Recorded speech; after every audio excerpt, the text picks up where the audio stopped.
I'm sorry, I made a mistake. I thought I wasn't recording my video, my live stream when I did, so I had to restart the whole game back over. So my apologies. So we're gonna be playing Ace Attorney Phoenix Wright. This is the first game of the game, first game of his story of Phoenix Wright. So let's get started. Episode 1, first turnabout. Let's see the actual story of the game.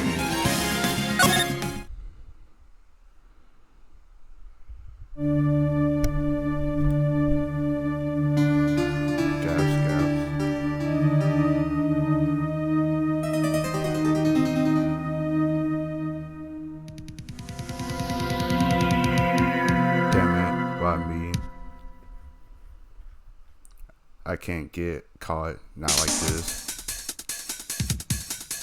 I had gotten by someone to pin me. Someone like him. I'll make it look like he did. It's kind of interesting that we start off the game with that we know who the killer is, but we need to know why he did all this. This is August 3rd, 9:47 a.m. District Court, defendant's lobby number 2. Boy, I am nervous. Like, oh, hey, Chief. I'm glad I made it on time. Well, I have to say, Phoenix, I'm impressed that everyone takes on murder trials right off the bat like this. He says a lot about you and your client as well. Okay. Actually, it's because I owe him a favor. A favor? I mean, you know the defendant before this case? Yes. Actually, I kind of owe him by current job to him. He's one of the reasons I became an attorney. Well, that's news to me. I want to help him out any way I can. I just really want to help him. I owe him that much. It's over. My life, everything is all over. Is that your client screaming over there? Yeah, it's him. Dealt with despair. I'm glad I gotta do it. I'm going to die. It sounds like he wants to die. Yeah. Hey there, Larry. Dude, I'm so guilty. Tell them I'm guilty. Give me the death sentence and ready to die. What's wrong, Larry? Oh, it's all over. I'm finished. I can't live in a world without her. I can't. Who took her away from me, Nick? Who did this? Nick, you gotta tell me who took my baby away. The person responsible for your girlfriend's death. The newspaper says it was you. My name is Phoenix Wright. Here's the story. My first case is a fairly simple one. A young woman was killed in her apartment. The guy they arrested was the unlucky Sab dating her. That's a Sab. I think it's Sob. Larry Butts, my best friend since grade school. Our school had a saying: when something smells, it's usually the butts. In the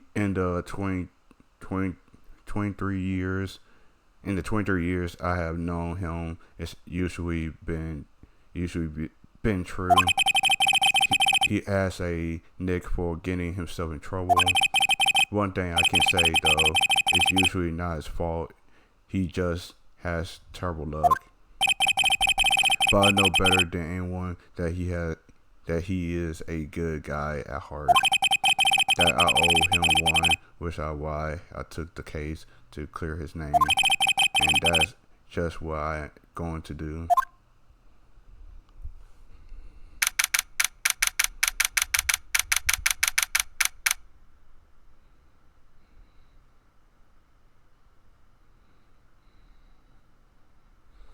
August 3rd, 10 o'clock a.m. District Court, courtroom number 2.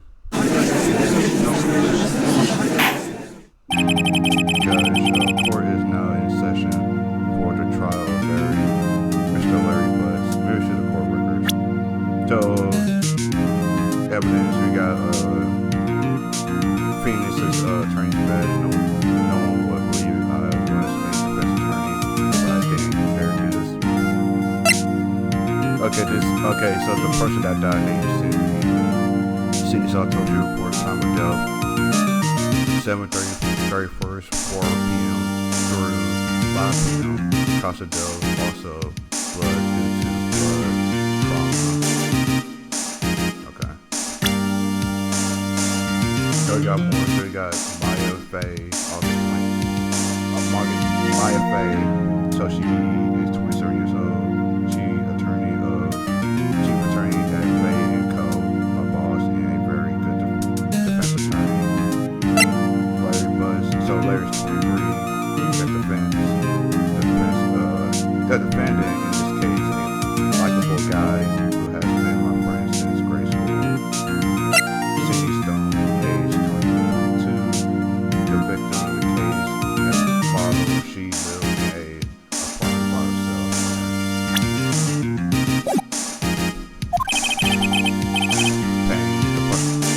The prosecution is ready, Your Honor. The defense is ready, Your Honor. Mr. Wright, this is your first trial, isn't it? Yes, Your Honor. I'm a little nervous. Your conduct during this trial would decide the fate of your client. Murder is a serious charge. For your client's sake, I hope you can control your nerves. Thank you, Your Honor. Mr. Wright, given the circumstances, I think we should have a test to discern. I can't read outside people. I can't read what you meant to say. My apologies. I can't read. Yes, Your Honor. Yes, hands shaking. Eyesight fading. The test will consist of a few simple questions answered down clearly and consciously. I think I say that. Please state the name of the defendant in this case, Larry Butts. The defense will that Larry Butts, Your Honor. Correct. Just keep your wits about you will do fine. Next question. This isn't murder trial. Tell me what the victim is. I know this one. I read the case report cover to cover so many times. No way, I forgot. I'm drawing total blank. Yeah. Are you absolutely sure you're up to this? You don't even know the victim's name. The victim, of course. I know the victim's name. Just forgot temporarily. I think that is still a migraine coming on. The victim's name is listed in the court records. I just read the court records. Just press tab to check it at any time. Remember to check it off. Do it please. I'm begging you. Mr. Wright, who's the victim in this case? Stone. The victim's name is Stone. Correct. Now tell me what's the cause of death? She died because she was ill of object. She was struck once by a bomb object. Correct. Your answer all my questions. I see no reason why we should proceed. You seem much more relaxed, Mr. Wright. Good for you. Thank you. Because I don't feel relaxed, that's for sure. Well then, first a question for the prosecution, Mr. Yes, Your Honor. As Mr. Wright just told us, the victim was struggling with a blunt object. Will you explain to the court just what the object was? statue of the thinker. It was found laying on the floor next to the victim. The court accepts the evidence. A statue in the shape of the thinker is rather heavy. Right. Be sure to pay attention to any evidence added during the trial. The evidence is the only ammunition you have in court. You have to check the court record frequently. Okay. Mr. Payne, the prosecution may call it first witness. The prosecution called the defendant, Mr. Buss, to the stand. Chief, what do I do now? Pay attention. You don't want to miss any information that might help your client's case. You get your chance to respond to the prosecution later, so be ready. Let's just hope he doesn't say anything unfortunate. He's like, Larry gets excited easily. This could be bad.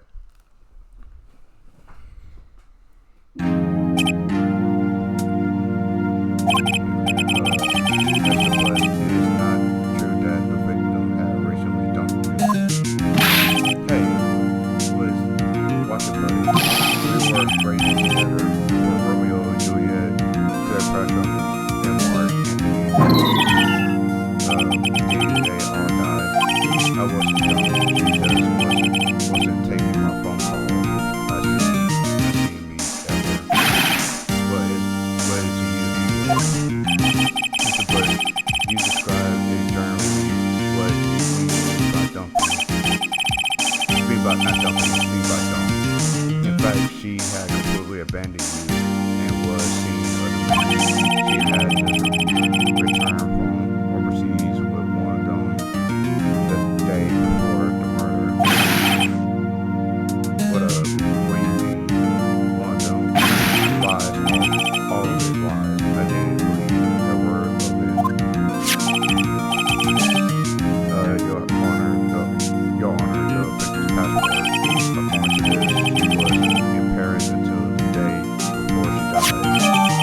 Passport the victim apparently arrived home from Paris on 7:30, the day before the murder.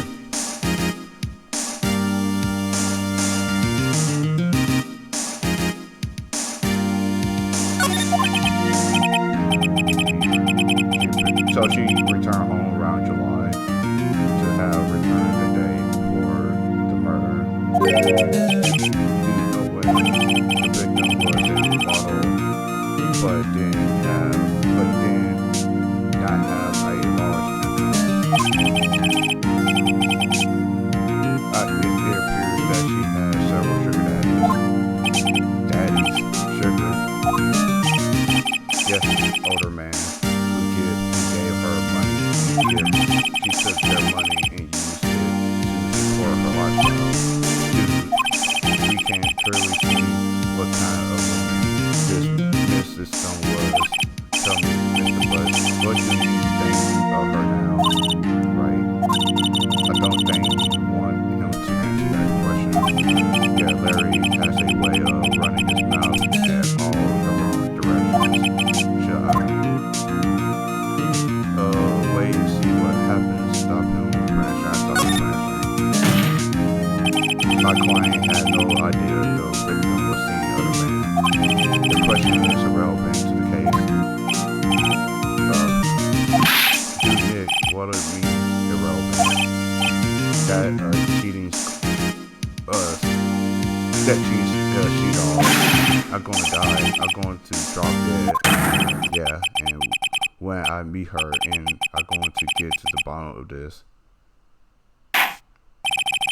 Let's continue with the trial, shall we? I believe the accused motives is clear to everyone. Yes, quite.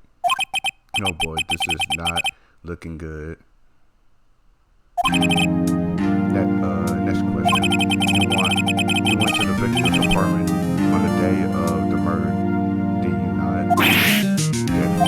Well, did you or did you not?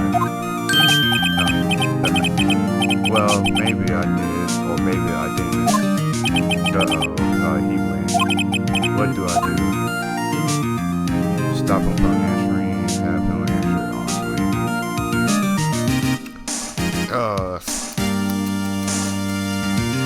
I don't know. I had to stop him answering something. I don't know.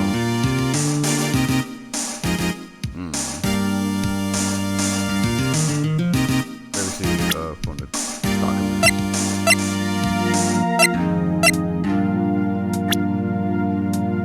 Okay, Winston Payne, age 52, the prosecutor for this case lacks persistence. Generally bad at getting his point across.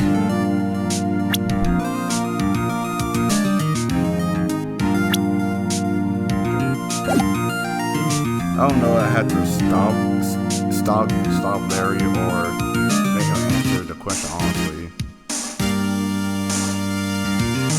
I'm gonna stop Larry from answering the question. I see him. I'll send him a signal. Lie. Like a dog. Well, see, it's like this. I don't remember.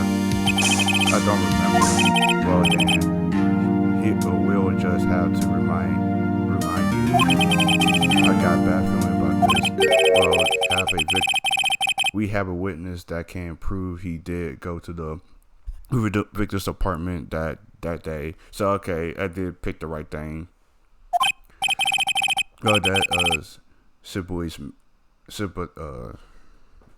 I had to look it up. God, I can't pronounce words sometimes.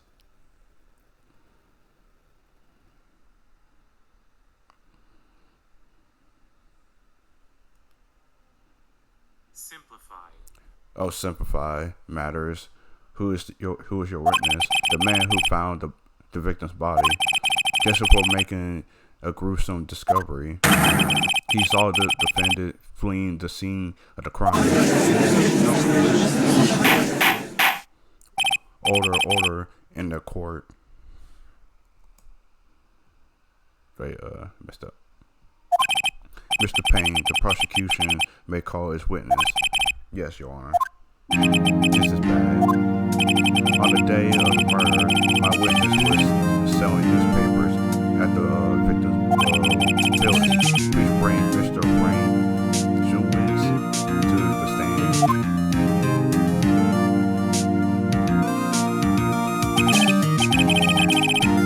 I can't pronounce the name, so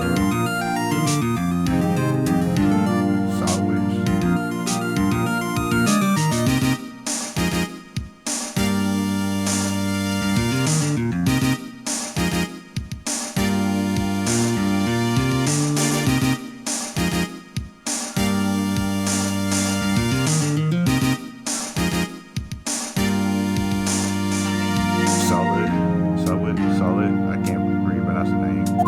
Oh, yes, newspapers. Yes, Mr. Solid, you may proceed with your testimony. Please tell the court what you saw on the day of the murder. Witness accounts.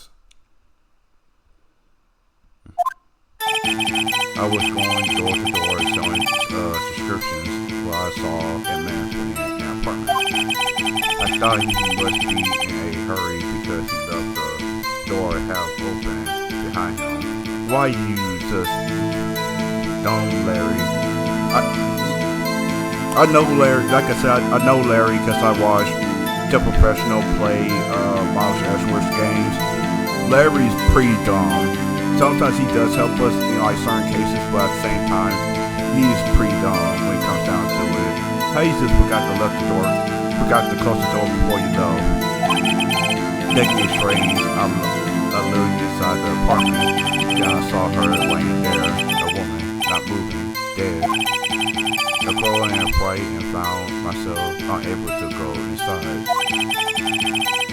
I thought to call the police immediately. However, the phone is here. Apartment wasn't working. I went to a nearby park and found a public phone. I remember the time exactly. It was 1 p.m. The man who ran was without a doubt the defendant sitting right over there.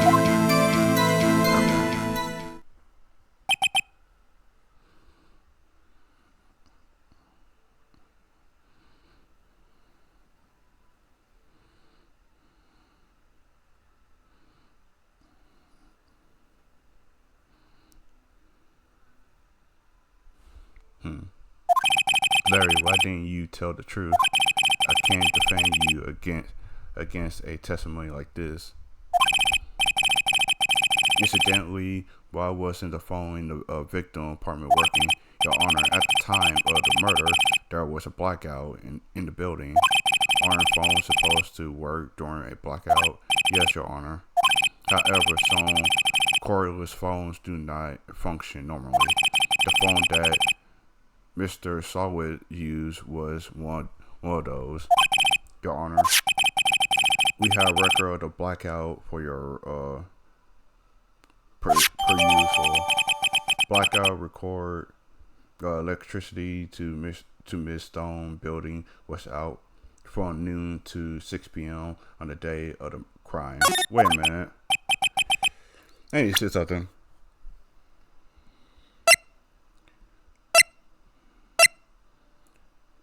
You see, this at time of death. Mercy. It said time of death was the end of July. It was July 31st, 4 p.m. to 5 p.m. But what he's saying here is that it was a blackout around 6 p.m. So that's a contradiction right there. Frank Sawit, age 36, discovered Mrs. Stone's body. Newspaper salesman who saw Larry flee the scene. Yes, Your Honor. You may begin examination.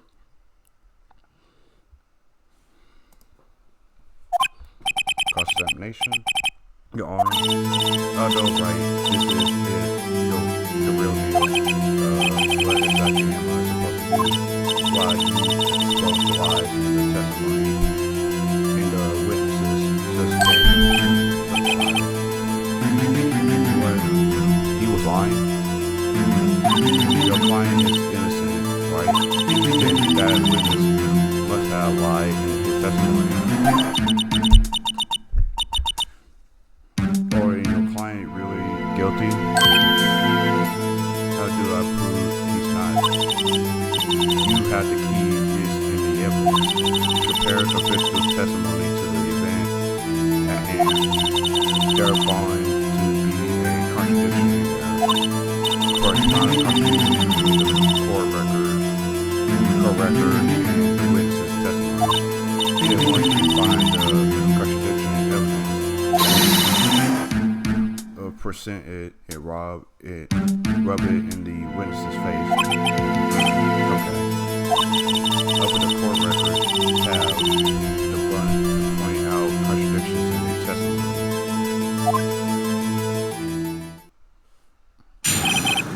Cross-examination. I was going door to door selling subscriptions when I saw a man fleeing an apartment. Hold it! It's a man leaving an apartment at common sign. I find it odd you would take notice of him. I don't know. He seems strange to me. That's all. Like he was mad yet crying at the same time. Just like the criminal fleeing the scene of a crime. The defense requests that the witness refrain from Of course, what the witness means is that the man he saw looked suspicious. So what happened next? I thought he must be in a hurry because he left the door half open behind him. Half open, he said. Yes, the door was open halfway, yes. I watched for a moment, but no one came to close the door. That's odd in a big city like this, I thought. About happened next. Taking a strange, I'll look inside the apartment. Wait, I messed up. Let's go back here. What gave you the idea to do that? Well, the door was half open, you see. Isn't it only human to want to peek? We climb mountains because they are there. It's the same things. Truer words have never been spoken, and one would look inside. Why would pain cut him off so quickly?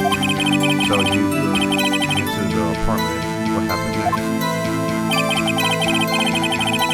I mean, what happened then? I skipped a little bit too fast. Then I saw her lying there, a woman that moved dead.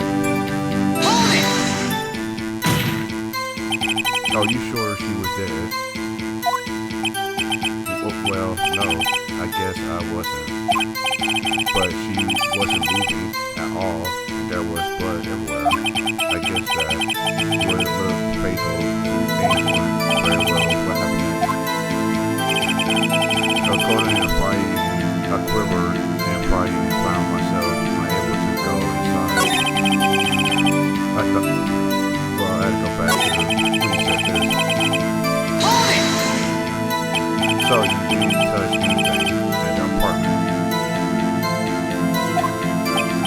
Yes, I mean, no, nothing. Okay, what happened next?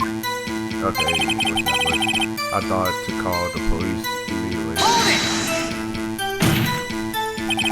You thought to call the police?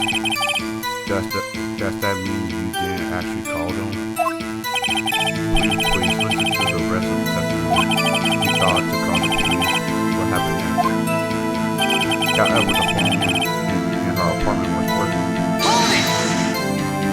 The phone in her apartment was working. Yes, I mean, no, it wasn't right. But you said you didn't go into the apartment, or did you? Oh, that, I can't explain that. There was a cordless phone shelf in the entranceway.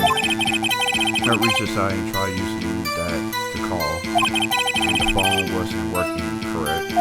What happened next? I went to a nearby park and found a public phone. I would a public phone. Well, you see, I don't have a cell phone, and being the middle of the afternoon, there was no answer at the nearby apartment. And Wright, what time did you call again? I remember the time exactly. It was 1 p.m.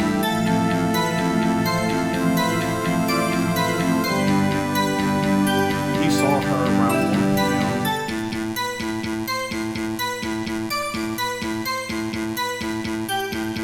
I had to go back in here.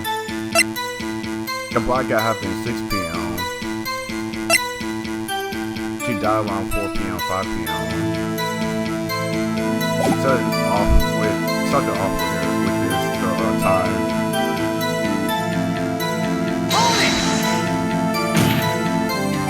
1 p.m. Are you sure? Yes, absolutely.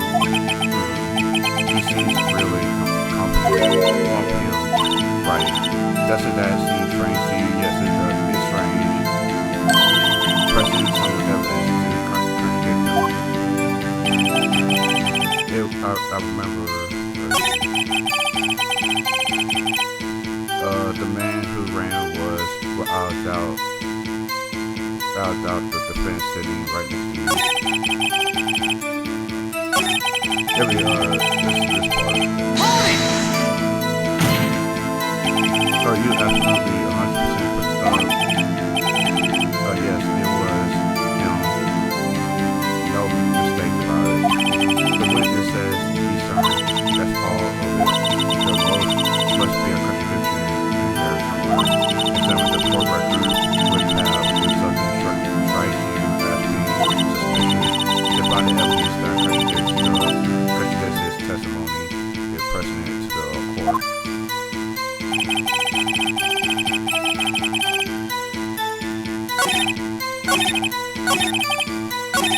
It's the time. This is.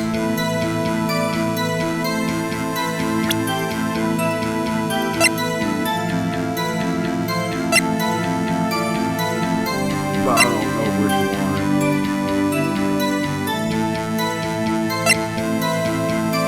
It's either her delve. It's either her delve or the blackout.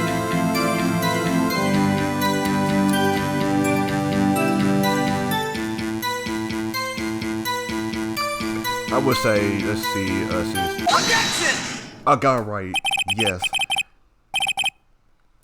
I got it right. I hope I got it right. Because when I was watching The Professional, when the music stops, you got it right. You found the body at 1 p.m. You sure? Yes, it was 1 p.m. for certain. But it makes no sense. Frankly, I find that hard to believe. Because she died around 4 p.m., 5 p.m. But he said he found the body at 1 p.m. That means that he waited 3 hours to call the police. And that just doesn't make no sense at all. Your statement directly contradicts the autopsy report. The autopsy notes the time of death at sometime after 4 p.m. There was no body to find at 1 p.m. How do you explain this 3-hour gap? Yeah, it's just the gap swaying already. We already know he's the killer because we saw the intro, but he's swaying now. Okay, he got caught. Oh, that. This is a trivial. The witness merely forgot the time. After his testimony, I find that hard to believe. Mr. Solid, why were you so certain that you found the body at 4 p.m.? That's a really good question. Good job, Wright. Way to put him on the spot. That's all you have to do. Point on contradictions. Does always beget more lies. See through one, and their whole story falls apart. Right, I remember now. What will you care to give your testimony again? Testimony, the time of discovery. You see, when I found the body, I heard the time.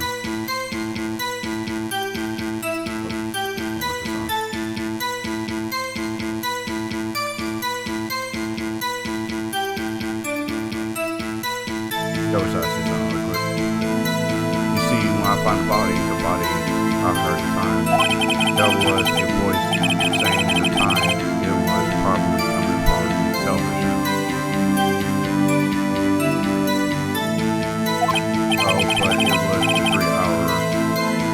But it was 3 hours off, wasn't it? I guess the victim must have been watching a video of a tape program. That's why I thought it was 1 p.m. Terribly sorry about the misunderstanding. I see. You heard a voice saying the time of a tape program.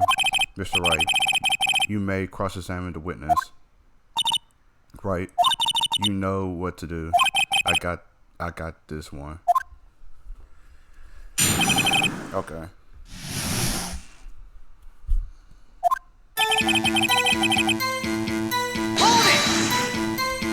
You said heard, not saw. Yes, heard. All I saw was the body laying there. I didn't think to look at anything else. That's all my watch. Isn't that a little strange? So you're saying you heard something? Were you shocked? But if you were shocked by the body, you weren't hear anything at first. The witness did say he actually heard the time.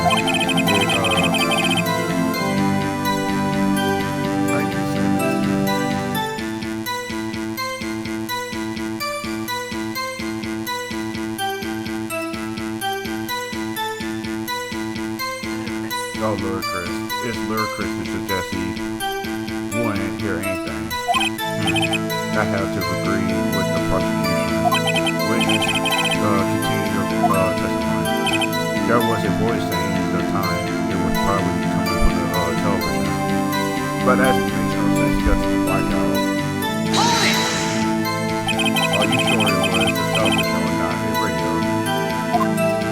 Well, no, I guess it might have been a radio. Incidentally, there was no radio on the premises. There was only one large television. Right. I can't put a finger on it, but something about this seems fishy. Yes. Something about hearing the television. The witness has testified. He heard the time. But it was 3 hours off, wasn't it? I guess the victim must have been watching. Wait, I messed up. Yeah, but it was 3 hours off, wasn't it? Hold it! How do you explain the gap? Well, witness, can you explain this? I guess the victim must have been watching a video on the tape program. Hold it!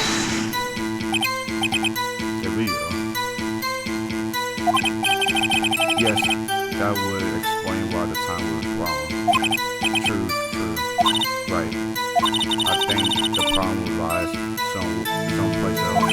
You agree that you heard the time at the scene. That's why I thought it was 1 p.m. Hold it!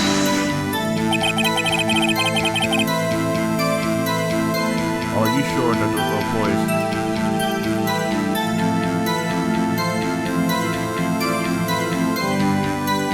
Are you sure the voice you heard said it was 1 p.m.? Yes, I can practically hear it now. It was quite clear. That is on. Had to lower the volume right quick. Mr. Payne has the prosecution verify this testimony. My apologies, Your Honor. I too have only just heard the victim. I just learned that the witness heard the time. Oh, I remember. Sorry, I only remember it just now. Terribly sorry about the misunderstanding. Well, you just watched it. Not much point pressing him on this one, on that one. Right there. So it's somewhat something here. That's why I thought it was 1 p.m.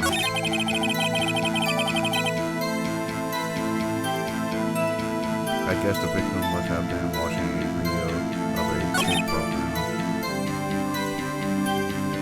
But it was there 3 hours off.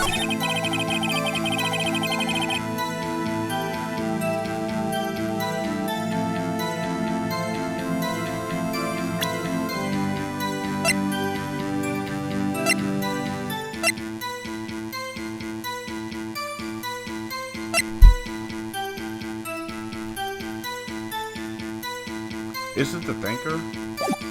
Is the thinker is the thinker a timer?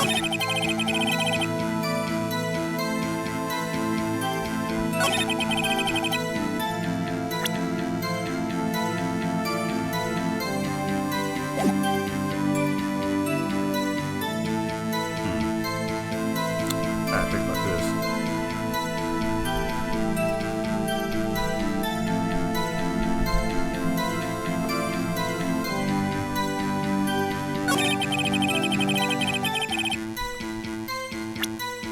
As it's gonna point this out anyway. Nah, I'm wrong.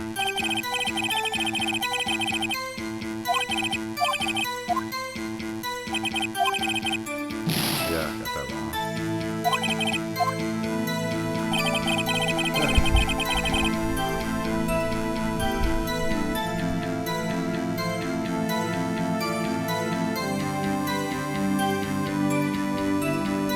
Oh, I get it. That was a voice saying the time. It probably come up on the television, but the problem is the blackout. Oh, well, I don't know why I got that wrong. It's the blackout. Yeah, I just think about that. It was the blackout. Oh, I got that wrong. It was the blackout. Okay, that made no sense.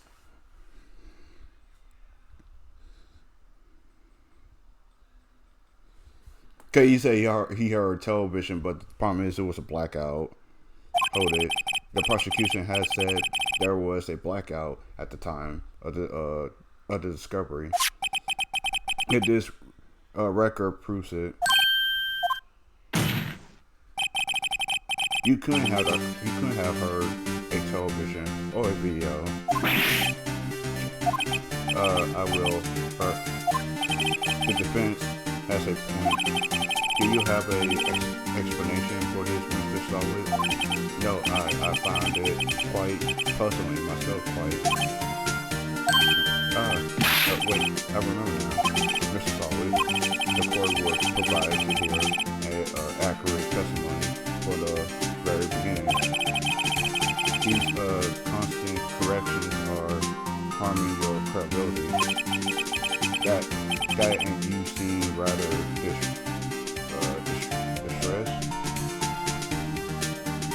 distract. I can't. No, I can read. I just can't pronounce words. I will stop it there. I can read. I just can't pronounce words sometimes. My apologies, Your Honor. It must have been the shock of finding the body. Well, Mr. Solid. Let's hear your testimony once more, please. Witness's testimony here at the time. The point I didn't hear at the time I saw it. There was a tablecloth in the apartment, wasn't there? Yeah, the murder weapon. The killer used it to hit the victim. That must have been what I saw. You saw a clock. I guess that would explain it.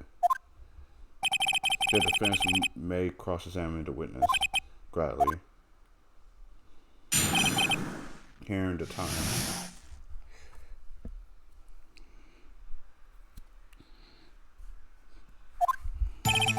Actually, I didn't hear the time I saw it. That strikes me as very suspicious mistake. Yes, I can see how you be a little doubtful. I'm really sorry. I only just remembered that time a tablecloth. There was a tablecloth in the apartment, wasn't there? A tablecloth. Was there a clock at the scene? This is the first I have heard of it. Yeah, the murder weapon the killer used it to hit the victim. Wait, I gotta go back to the question. The murder weapon. Yes, the tablecloth that was used as a weapon. That's what I just said. Did you doze off in the middle of my testimony or something? Something fishy here. That must have been what I saw. Why didn't you tell us that in the first place? I guess it just slipped my mind. I'm not really sure how it happened myself. So the witness says he saw the tablecloth in the store. Now find a contradiction. Actually, I didn't hear the time I saw it.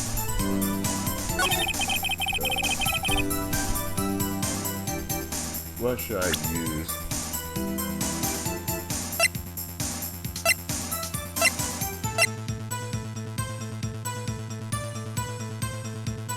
I think it's the thinker, but I don't know which one I had to put in.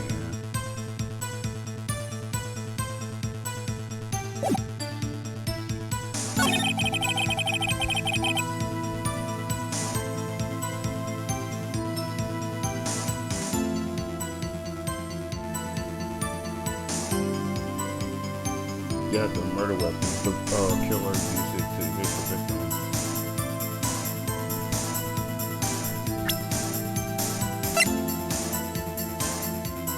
Should I use her autopsy report in this?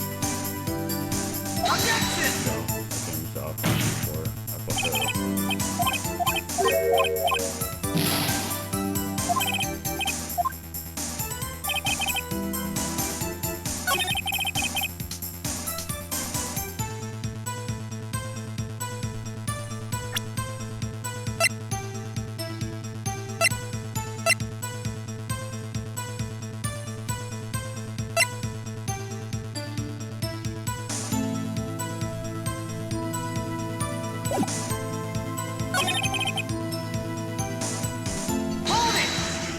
What did that?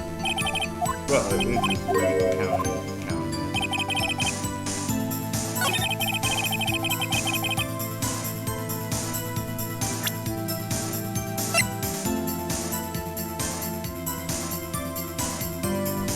Objection! I got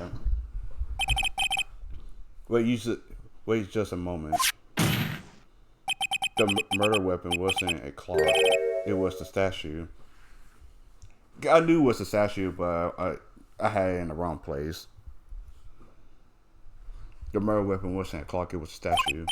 Now, how is this supposed to be a clock? What? You with your objections and your evidence. Just who do you think you are? Just answer the question, Mr. Starwood. Hey, I saw it there, okay? That's a clock. The honor, if I may.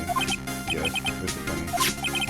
As the witness stated, this statue is indeed a clock. The next is a switch. You just tilted and it was set the time. Next it doesn't look like a clock.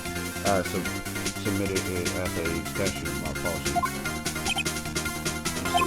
So the murder weapon was a table clock, after all. So Mr. White, it appears that the witness testimony was correct. This is a clock. Do you have any problem with testimony?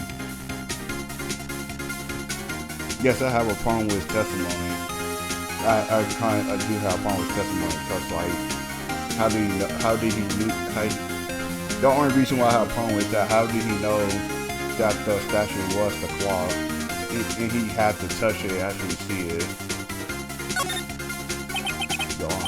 There is a gaping hole in the testimony.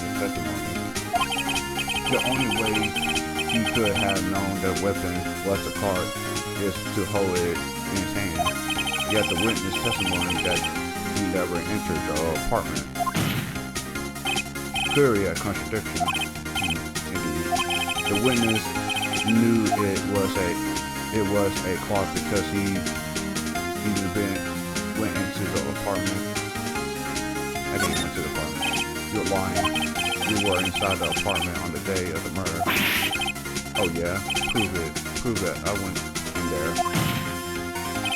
I'll do better than that. I can prove you were the one who killed her. You struck her with the clock, and the shock of the blow triggered the clock. Triggered the clock's voice. That was the sound you heard. Order in the court. Can't really pronounce it. Please forgive me, right? Oh, you said intriguing. Yes, Your Honor. You saw it. The sound must have left quite an impression on you. Understandable since the murder weapon spoke just as you hit the victim. The voice burned into your mind. That's why you were so concerned about the time. What? The meaning of this is all baseless conjecture. Baseless. Just look at the witness's face. Would the witness care to elaborate? Did you strike the victim with a clock? I never. Look, the clock, I saw. Girl. Shut up. I hate you. It was him. I tell you, I saw him. He killed her, and he should burn, give him death. Order in the court, I said. Your Honor, a moment please. There isn't a shred of evidence supporting the defense claim. Mr. Wright, Your Honor, you claim the sound the witnesses heard came from the clock. Do you have any evidence? The whole case is riding on this. I better think it through carefully. Your Honor, the sound Mr. Starwood heard was definitely this clock. A fact which is clear if you simply Try sounding the clock. Ask the neighbor. Explain the clock. Explain the clock's gallery.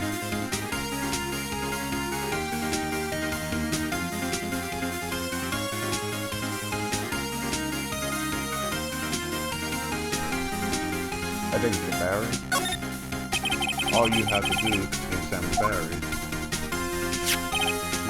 The batteries are in the right way. The clock seems to be working fine. What exactly do you mean?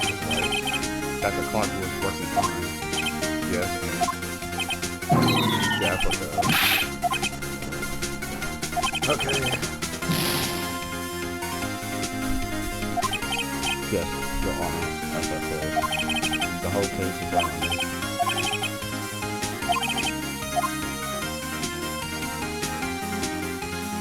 It starts on the clock.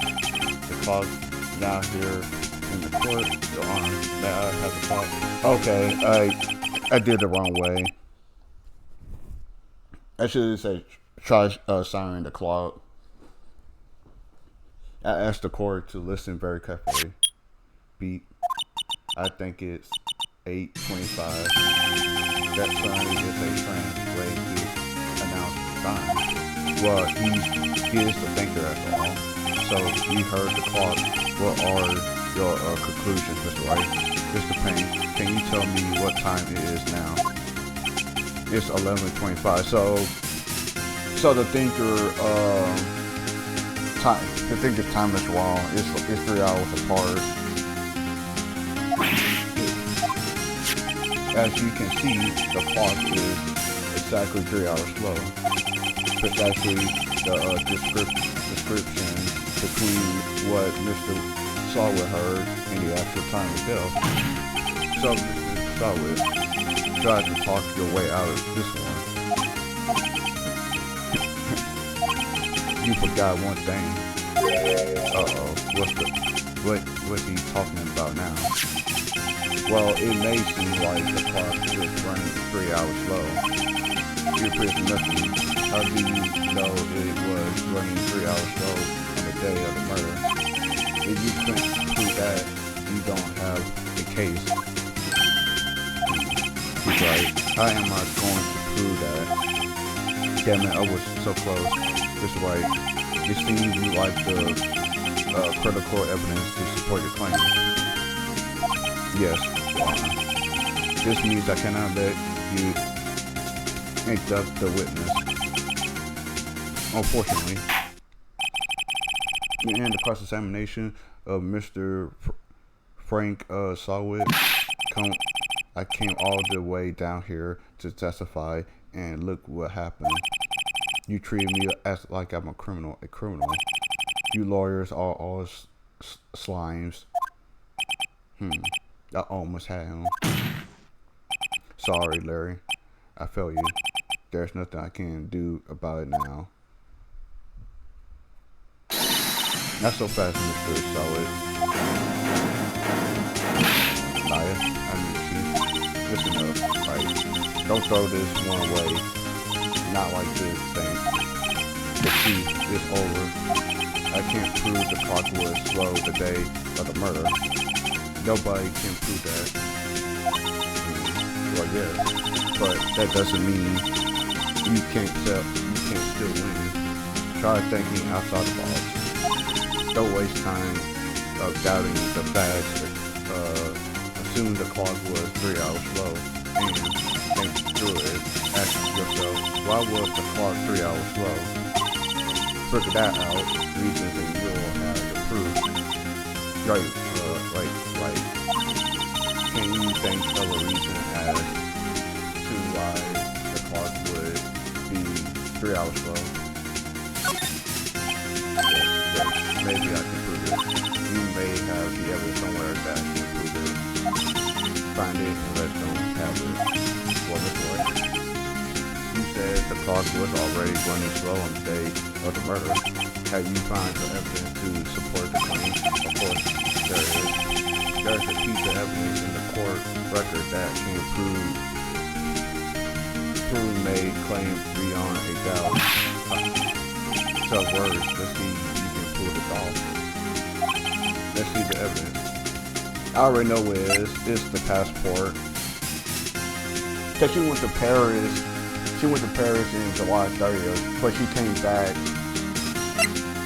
But she came back home around the next day from Paris. And the thing is, time is 3 hours long. That means that she set the time. She set the time in the time zone where it's in Paris. So it's in Paris. It's the passport. Take that! The victim had returned home from abroad the day before the murder. As we all know, the time difference between here and Paris is 9 hours. When it's 4 p.m. here, it's 1 a.m. the next day there. The clock wasn't 3 hours low, it was 9 hours fast. The victim hasn't reset her clock since returning home. That's why the time you heard when you struck her dead in her apartment was wrong.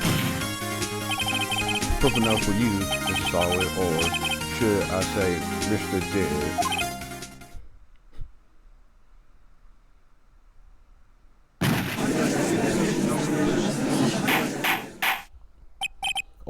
Order, I say. Well, this case has generally turned out differently than we all expected. Mr. Payne, your witness, he was arrested and had been taken away, Mr. Wright, with the honor. Your honor, I mean. Very well. Mr. Wright, yes, your honor. I have to say I'm impressed. I didn't think you ever seen someone complete a defense so quickly. So find the true culprit at the same time. Thank you, Your Honor. At this point, this is only a formality, but this court find the defendant, Mr. Larry Butts, not guilty.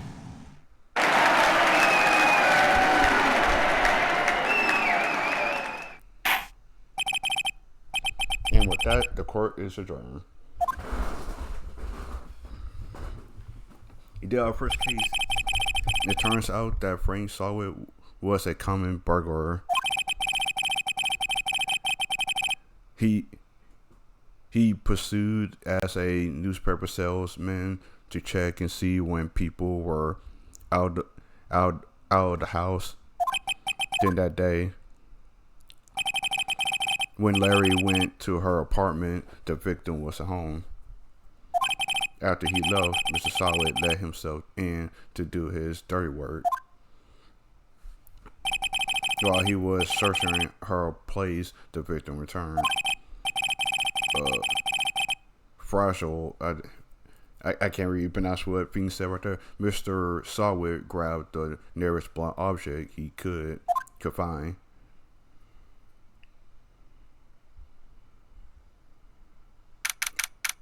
Oh, flustered. Oh, well, I can't pronounce that as flustered. August 3rd, 2:32 p.m. District Court, Defendant's Lobby number 2. Well, I still can't believe we won. Right, good job in there. Congratulations. Thanks, Chief. I owe it all to you. Not at all. You fought your own battles in there. It's been a while since I've seen a trial end such a satisfying note. I have noticed since the chief looking this happy. Is she just glad? Imagine how Larry must feel. My life is over, Larry. You're supposed to be happy. What's wrong now? Nick, don't worry about me. I'd be dead and gone now. Gone soon. Good. Wait, no. I mean bad. Larry, you're innocent. The case is closed. But my Cindy, Wendy, gone, man. Gone forever. Larry, she was a... No, never mind. Congratulations, Harry. Harry? Yes, I can practically see the headlines now. Harry Butts innocent. Thanks. I really owe you a one. I won't forget this.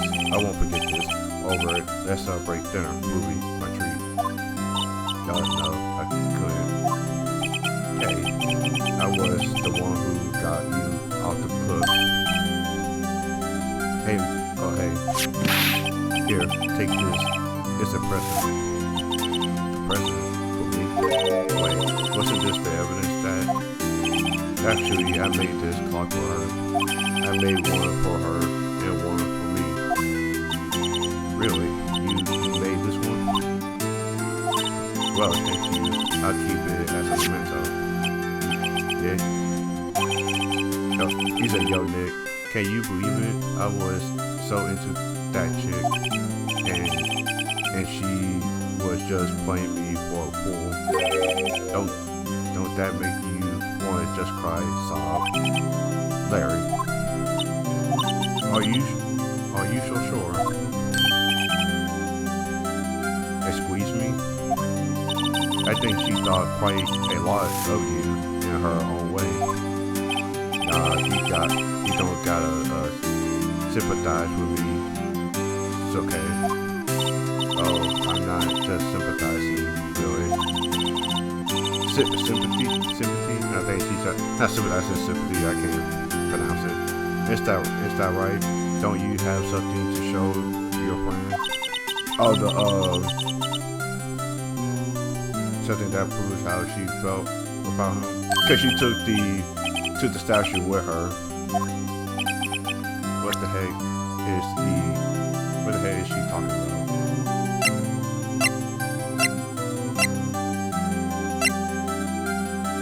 Take that!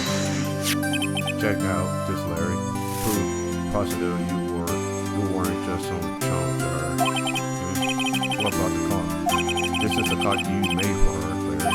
She took it with her when she traveled. Whatever, she probably just needed a clock, that's all. You think so? It's a pretty heavy clock to take traveling.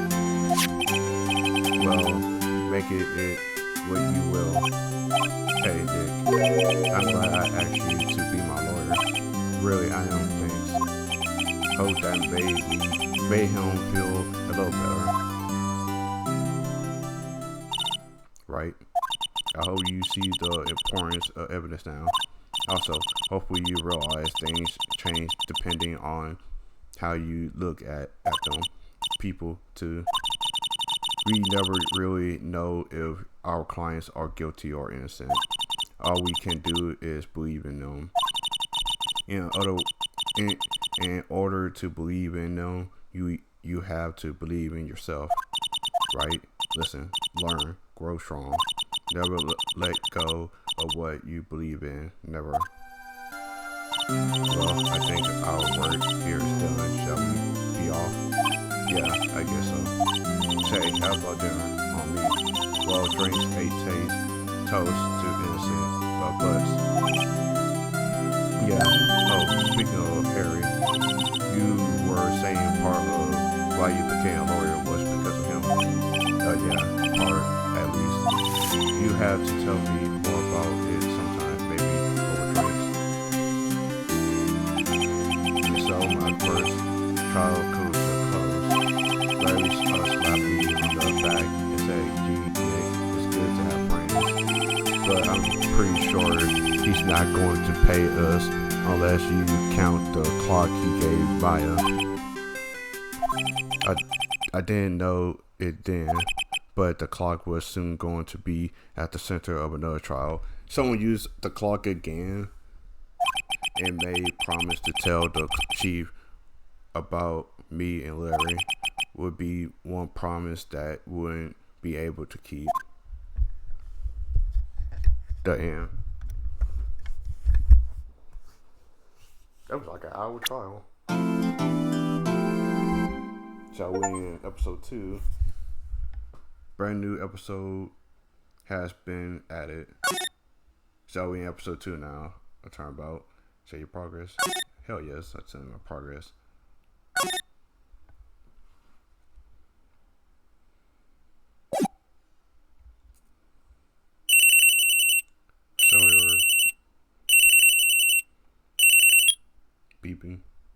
Hello, this is Maya.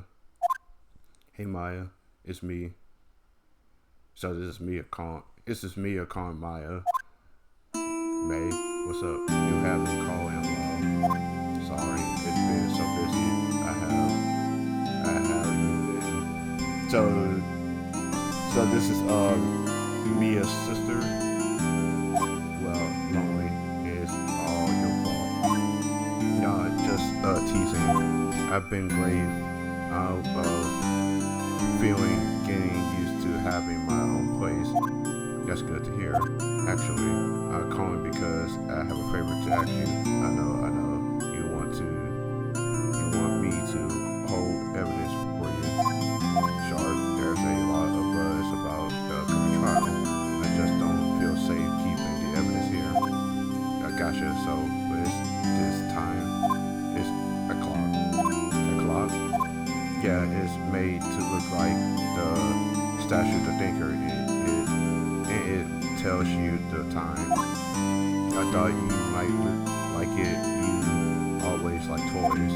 Hey, I'm not a little girl anymore, sis. Now, you know, I'm just only teasing. I should probably tell you the clock isn't talking right now. It's not working. That's lame. I have to take the clockwork out. Sorry. So she took the batteries out. I put some paper inside it instead. Papers. Is that the evidence? Then, well, there is a possibility that it might turn out that way, yes. So she put something inside the clock. So that's gonna be important for this case. Can you come to the office today? Say 9 o'clock to pick it up. I'll be a pre-trial meeting until then. Okay, sis, but I expect dinner something good, like burgers. I could really go for a good burger. Okay. I'll hit the usual joint. All right, it's a deal. Okay, sis. See you soon. Yup, I'll be waiting, Maya. Conversation recorded September 5th, 9:27 a.m.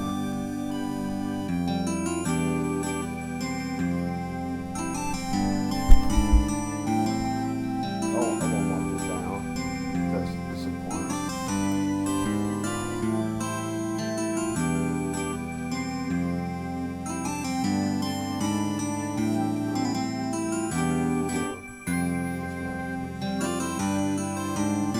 So, because she said she gonna have dinner with Maya tonight at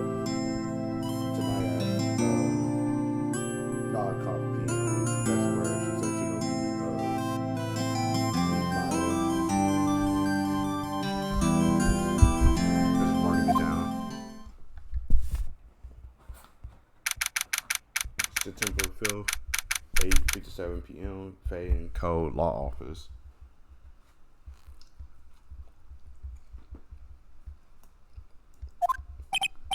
No, Miss Faye, I'll take what's mine, the paper.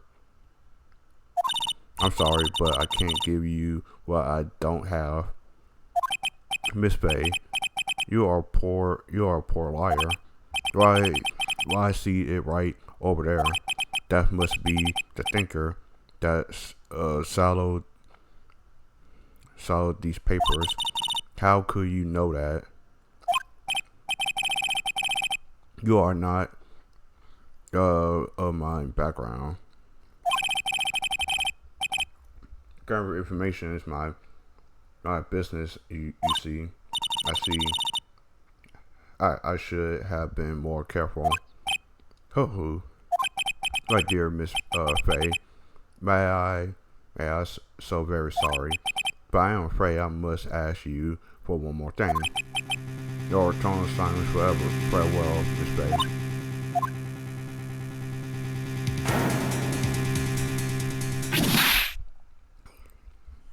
Okay, we just met Miss Faye, and they just killed her off like that. Really, red, white, and blue. So we know who the killer is, but why what he wanted for her. September 5th, 9 o'clock p.m., 9:08 p.m., Fan Code Law Office. So she died. She died around.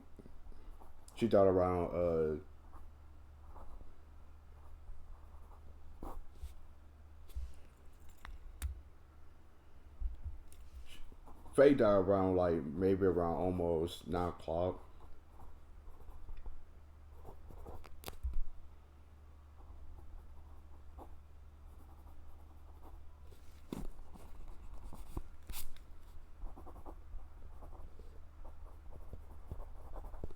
Okay.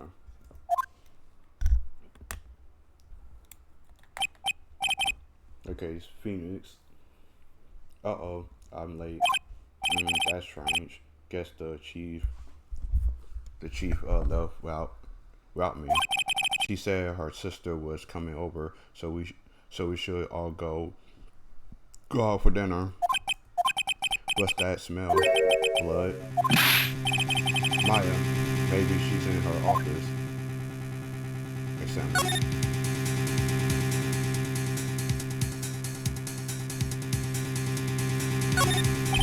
Smells blood. That seems that couldn't be good. I had to check to see if Maya, the chief is okay. The smell blood. It can't be that good. I have to check and see if Maya, the chief, is okay. I had to get my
okay, move to that smell blood.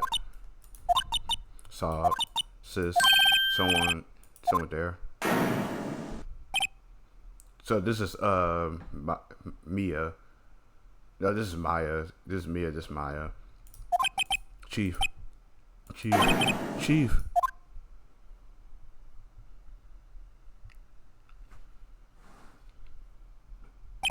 Who are you? She passed out. That strange girl dropped out cold. I left her lying on the floor. I went back to the chief where she was lying under the window. Her body is still warm. I could feel it when I held her shoulder. Then, all too quickly, it began to fade until finally she was cold. Chief.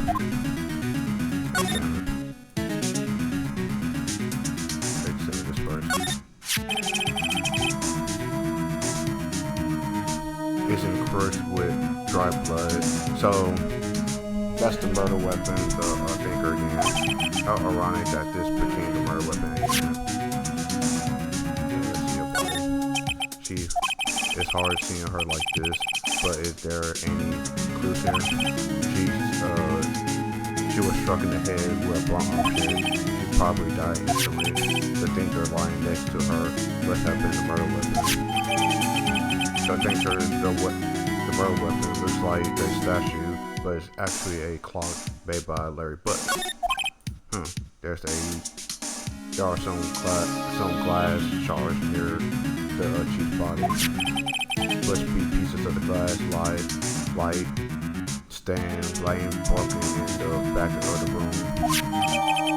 Glass shards, the broken remains of the glass light stand broken beyond all recognition. Nothing else that seems like a clue here. A piece of paper. Oh, it's right there. I just noticed that right there. It must have fallen from Maya's hand. What could it be? That's her sister's name, Maya.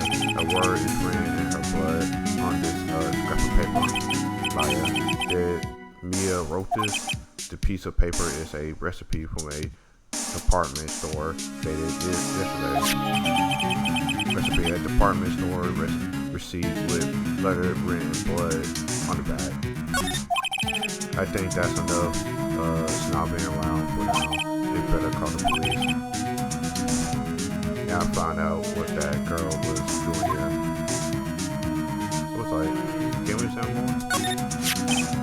Some shards of glass are shot on the floor.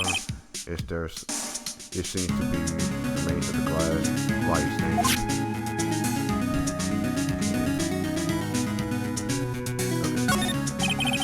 It's painful to look, but I have to, for my sake.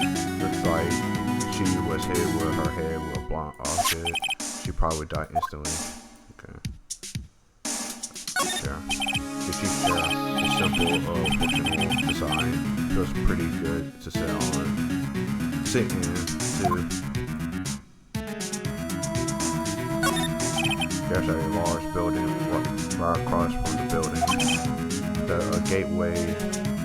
The Gatewater Hotel, a nice, luxurious place. Give me one thing out.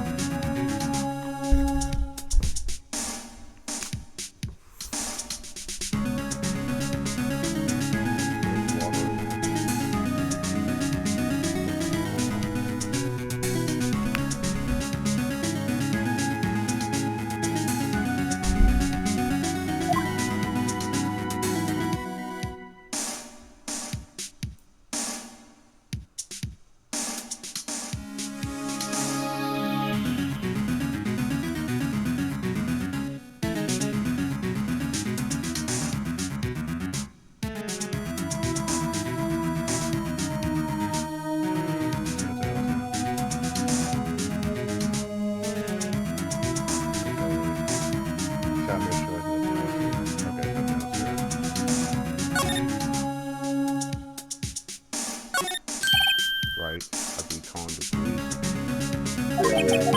That's funny. A few of the screws on the receiver are missing. It looks like someone was halfway through talking and ripped apart. Please come quick. What was that? Someone screaming from outside the window. The hell? She's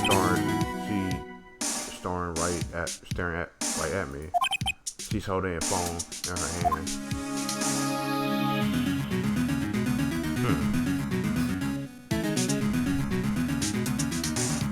Let's see some more. Fed code. Read your books. Everything is written in the chief's ultra deep handwriting. It's a small office, but it makes a good bit of money. I just use this again. The phone receiver.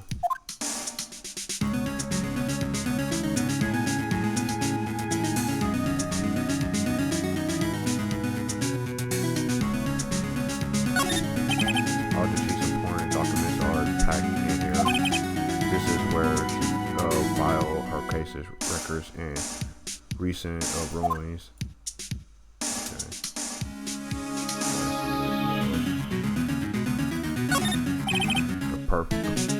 Perfectly normal office desk. The chief had a very particular policy about office decor. Spend big on stuff the clients use, but keep your own stuck simple. Let's see what else we got here. So this is the last piece of computer. Surprisingly, the G was never good with machines. About all she used this PC for was email. She packed up this ancient model that's on the garage sale for practically nothing. I think that's it.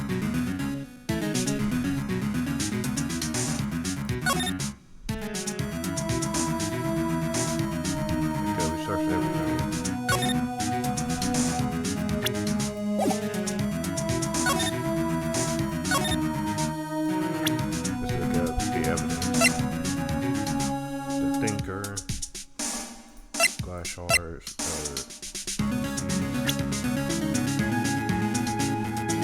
just got money trade.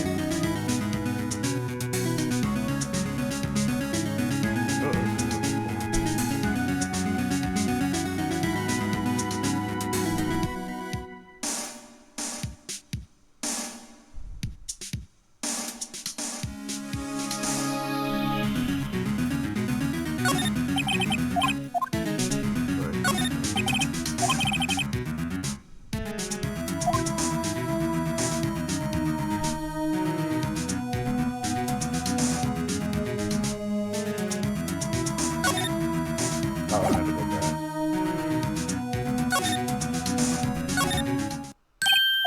That girl just now, where did she go? I put her right there on the sofa. I hope she didn't run off on me. Yips. Don't scare me like that. Excuse me, but who are you? This is okay, I'll work here. Maya Faye. Maya. So Maya was written in this girl's name. Maybe I should show her the receipt.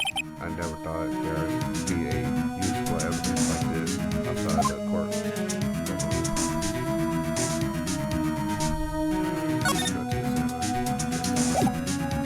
Let's talk to her. You and Chief.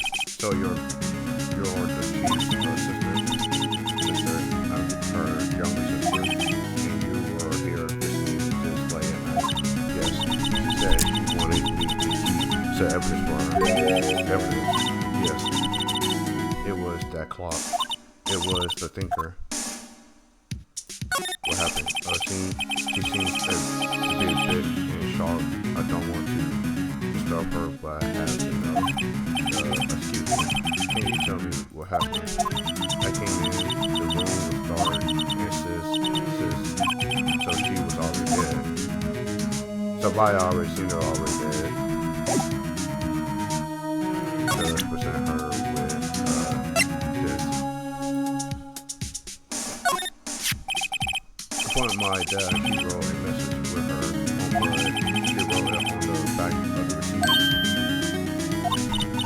That's my name. Why would she wrote my name down? Please, just calm down. Why would she wrote my name down? I know how I done it. Now I have done it. Police are. The police. Sounds like they're coming this way. Please. Oh, it's Gumshoe. Hey, Gumshoe. I know Gumshoe because, like I said, I watched the professional play Monster Ashworth case, so we know Gumshoe. I like Gumshoe, but he's an idiot too, almost like Larry, but not as dumb as Larry. But he's a good person. Alright, I'm Detective Dick Gumshoe. See? Gumshoe, what in our name? We received a report from the building across the way. See? Oh, the chick with the pink dress on, pink clothes on, called the police. Got a person saying they saw murder. It must have been that woman I saw. Anyway, I don't want either of you moving 1 inch, K. Great, just great. Maya, wait, she wouldn't have. Whoa. Excuse me. This word Maya here means anything to you? That's my name. What? That victim threw this here note in her own blood. Wait, with her dying breath, she wrote down the killer's name. Killer? I'm not. Case closed. You come down to the precinct, ma'am. What? Maya's younger sister, Maya, was arrested on the spot.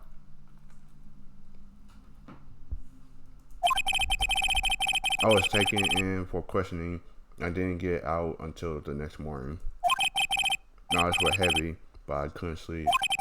I sat around waiting for visiting hours to begin at the detention center. I had to talk to Maya as soon as possible. September 6th, now 7 a.m. Detention center, visitors room. Wow, they have poor Maya locked up like a criminal.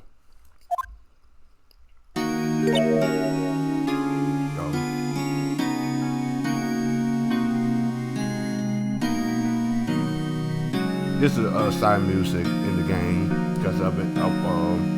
Like I said, it's in Edwards' game as well with this music. It's you, the lawyer. Good morning. Good morning. She looks so tired. Are you going to be my attorney? Well, that's what I wanted to talk to you about. The kosher will.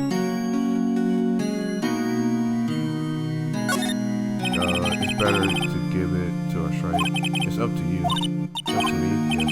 I don't think this is something I should decide. After all, you're the one in trouble here. They're never going to believe me. Are they? Even you. When you found me in the office, you looked at me like I had done it. Did I look at her like that? No. I never thought. It's okay. I understand. And I have also heard about you. Heard what about me? I was talking to my sister on the phone the other day. Oh, I accidentally skipped that. My mistake. Wow, really? How'd that go? It was quite the scene. Honestly, I was on edge the whole time. It's been a while. So he crashed and burned. He was a genius. One of those strikes fear into the heart of the evil types. The only thing he lacking is experience. Sounds like he was fun. Well, I know who to go to if I never get into trouble now. I don't know, Maya. I think you might want to wait, giving him 3 more years. That's it. Unless you want to be found guilty. That's what she said. I'm sorry. I didn't mean you insult you. No, it's okay. It's true, I guess. But at the same time, I couldn't just sit by and watch. When I think of the person who did this to Maya, I know.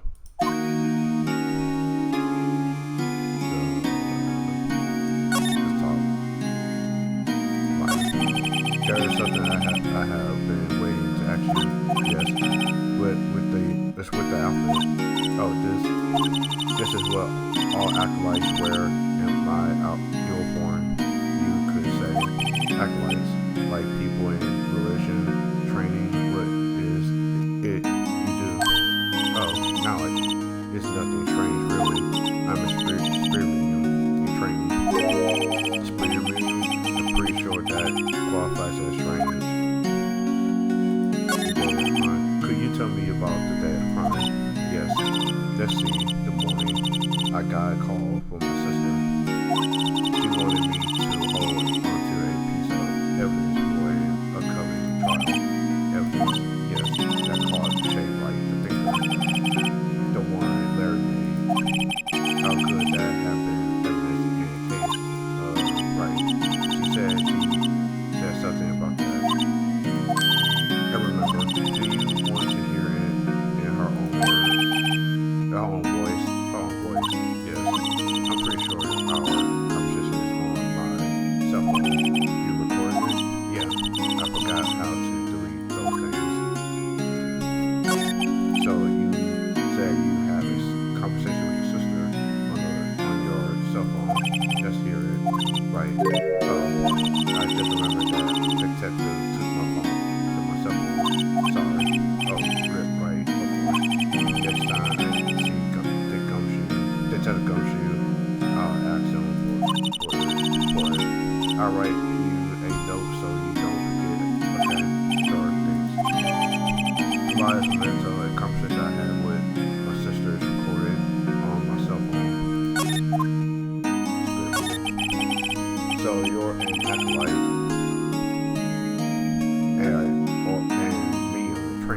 That's right. The Faye family, especially the woman, I have always been very sensitive to the spirit world. Wait, you said the Faye family? So Maya was into this stuff too? Of course, she loved the mountains to follow her career, she said. Her powers were first class too. I had no idea. Wait, what? So you're a real honest to goodness spirit medium with ESP and all that? Yes, in training. Well, I can't. You contact my spirit then. We can't just ask her who killed her. Sorry, I'm still in training. I couldn't do something on that level. I thought that would be too easy. Something the matter. I was wondering, could I ask you a favor? This is the address of a famous lawyer. My sister gave me this a long time ago. She said if I was ever in trouble, I should call him. And well, I'm in trouble. Do you think you could go ask him to represent me?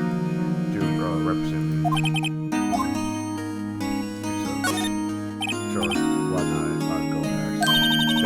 Thank you so much. I have no one else to turn to. Say, what about your parents? So she's not saying anything about parents. So something happened. I see. Don't worry. Leave it to me. Thank you. The trial tomorrow at 10 p.m. What? Tomorrow?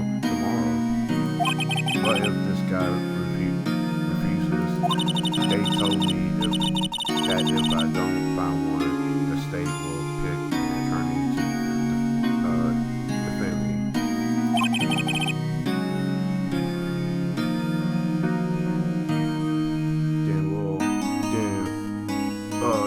When will this happen? They're giving me until 4 o'clock this afternoon.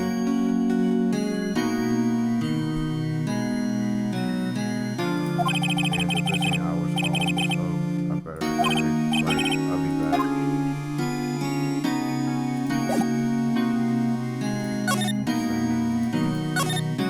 The car monitors the person.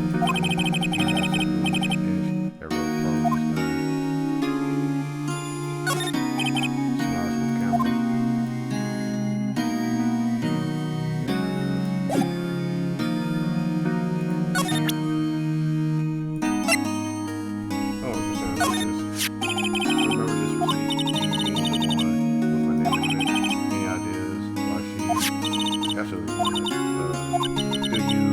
Trust me? I trust you. Why?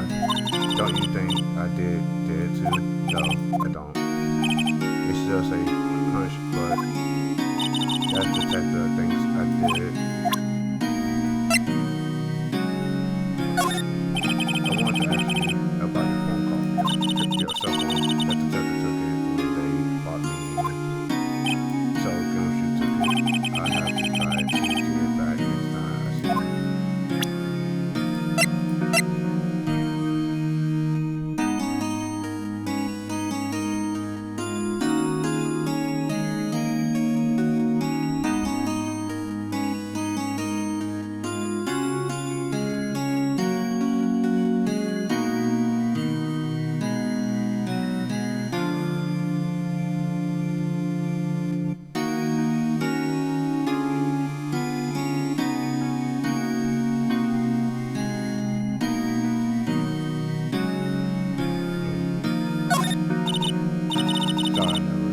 office.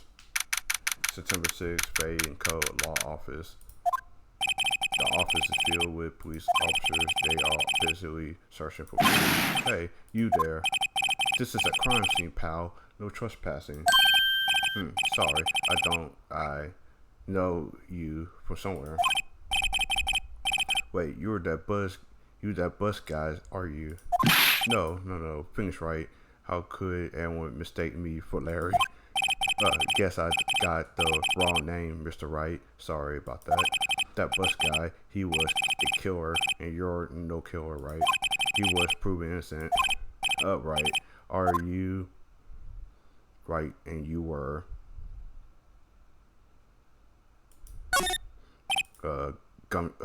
Gumshoe, wasn't it Dick Gumshoe? Right. Alright, had your service. Hang on, that Detective Gumshoe to you, pal. Anyway, get the name right, and don't go calling me Dick. Hey, Dick, get over here. Yes, sir. Be right there. You're here, lawyer, right, pal? If you got business here, you better do it quickly. Well, he thinks I'm biased lawyer. Let's talk to him. About Miss Faye. Do you do any autopsy? You want to know the results? Now, don't you look at me like that, pal. It's not you, not to us, not to use.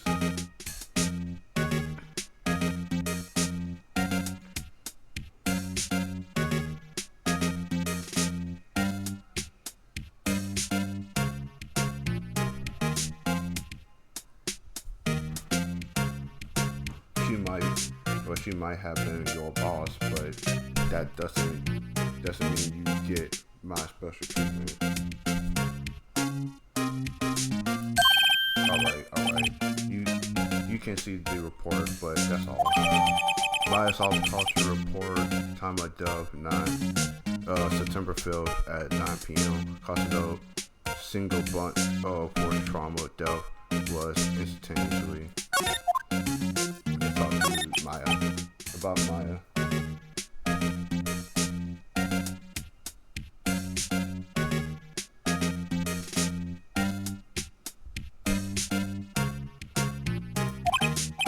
Not mind Mia.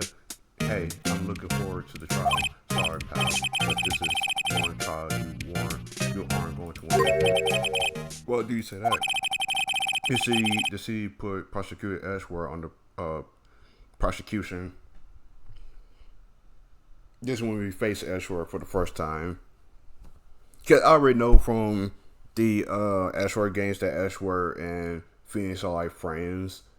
But I heard around this time Ashworth was a piece of crap in the beginning of the game until like he got prosecuted and it's prosecuted trial with for karma, but that's later on.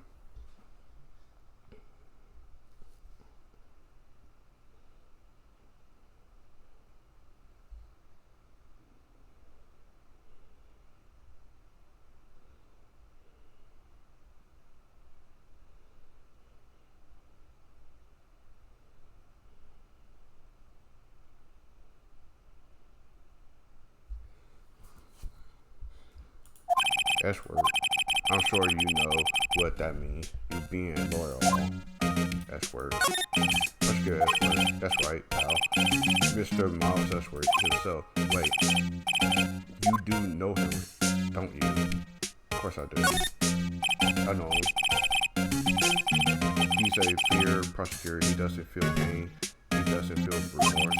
He won't stop until I get a guilty plea. Hey. Don't talk about him that way. You make him barely sound human. Still, I'm afraid this pretty much decides the case. So Ashworth is on this one. He hasn't lost a case since he became prosecutor at the incredible young age of 20. Of course, there is a rumor of back alley deals and forced evidence. All I know for sure is that Ashworth hates crime with an almost abnormal passion. I'd never imagine I'd be facing him so soon.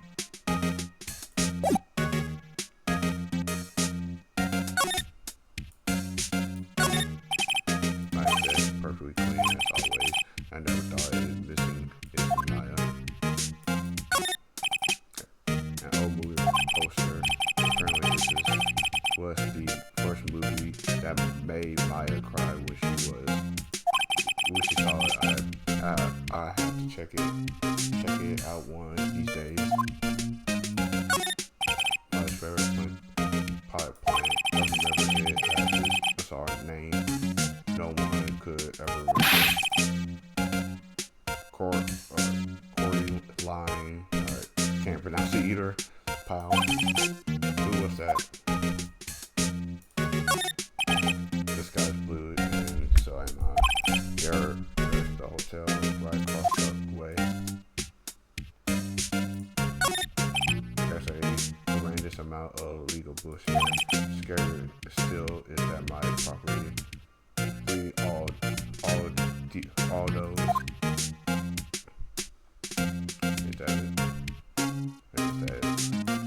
Here, let's get back to the gumshoe. And I won't boo yet.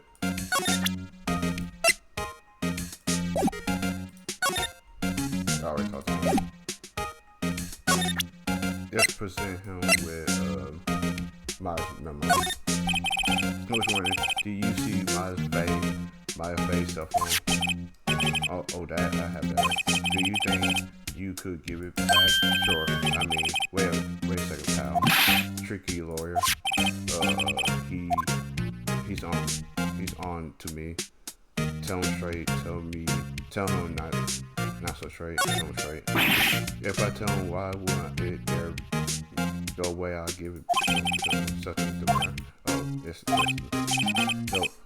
I know nothing, pal. That cell phone has a lot of numbers on it, like her boyfriend. The cell phone holds all a little girl's sweetest and spiciest secrets. You trying to confess me? Sorry, pal. I already checked all the numbers in this memory. Possible. You're quite the detective. Here, you can't have the phone back. There weren't any suspicious calls records in there after all. Seems he didn't notice the record conversation. The cell phone holds a conversation between the chief and Maya. Check the court records to hear the recording conversation. Guess I asked all the questions I need to. You all done, pal? Yes. Thank you. I'll be handing out now. Oh wait. One more thing I wanted to mention to you. I don't suspect you're planning on talking to that witness. Anyway, you better not influence the witness with your lawyer ways, pal. Come to think of it, I had completely forgotten about her. The witness. Yeah, Miss April May. I'm sorry about this, but I can't tell you anything about her.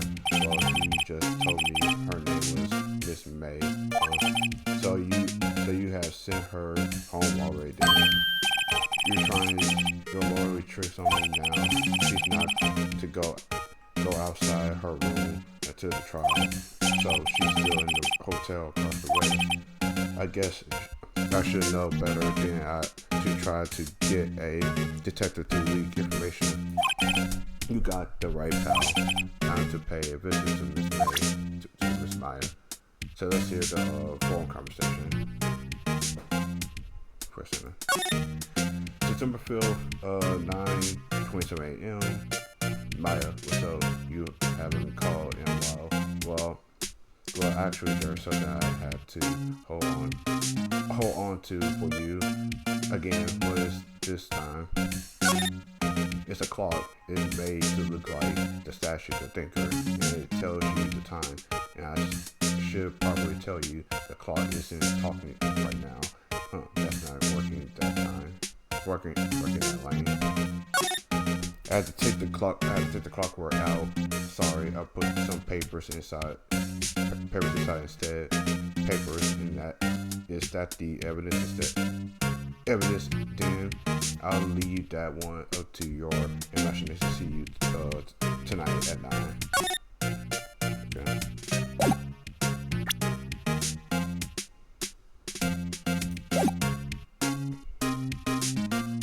Okay, done with the gumshoe. listen to sound with this. There was a piece of paper next to the victim, wasn't there? Yeah, the one with the drug name on it. Are you sure that Maya wrote it herself? Given the condition of the writing, it's hard to say if her handwriting or not. So there is no proof that Maya wrote it. I was wondering, do you know anything about this? That statue, that's the murder weapon. He thinks the clock was just a statue too. I'm starting to wish I'd never seen this thing. There was broken glass at the crime scene, right? That seems like the glass stand next to the victim fall over. The glass shards were pieces of the broken stand.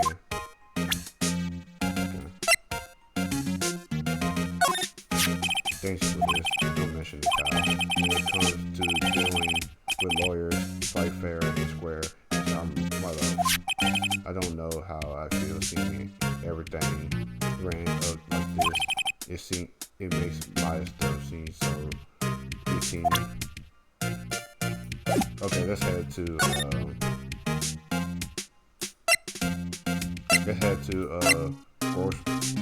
Grossberg Law Office. September 6th, Grossberg Law Office. According to the recipients, the big boss is here. No, the receptionist.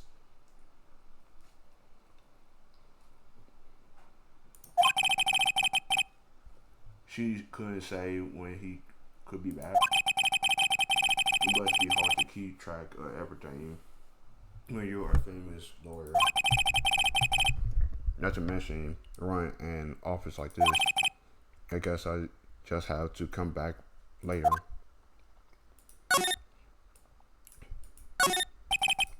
Close. A table full of clients. An elegant ebony case. And if I'm not mistaken, that's lighter male solid gold. Even I can tell someone here got money to burn. Oh, yeah, that was that right there.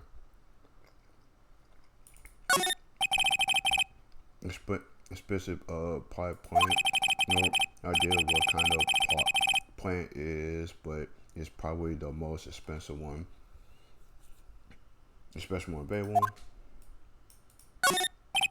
The painting has been bugging me ever since I stepped in here.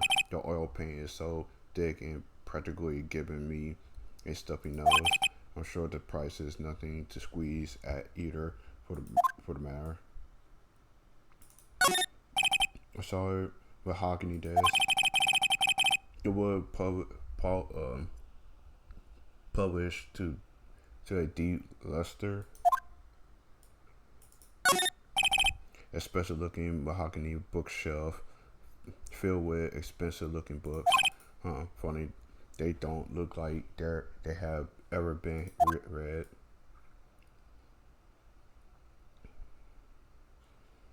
So I examine everything.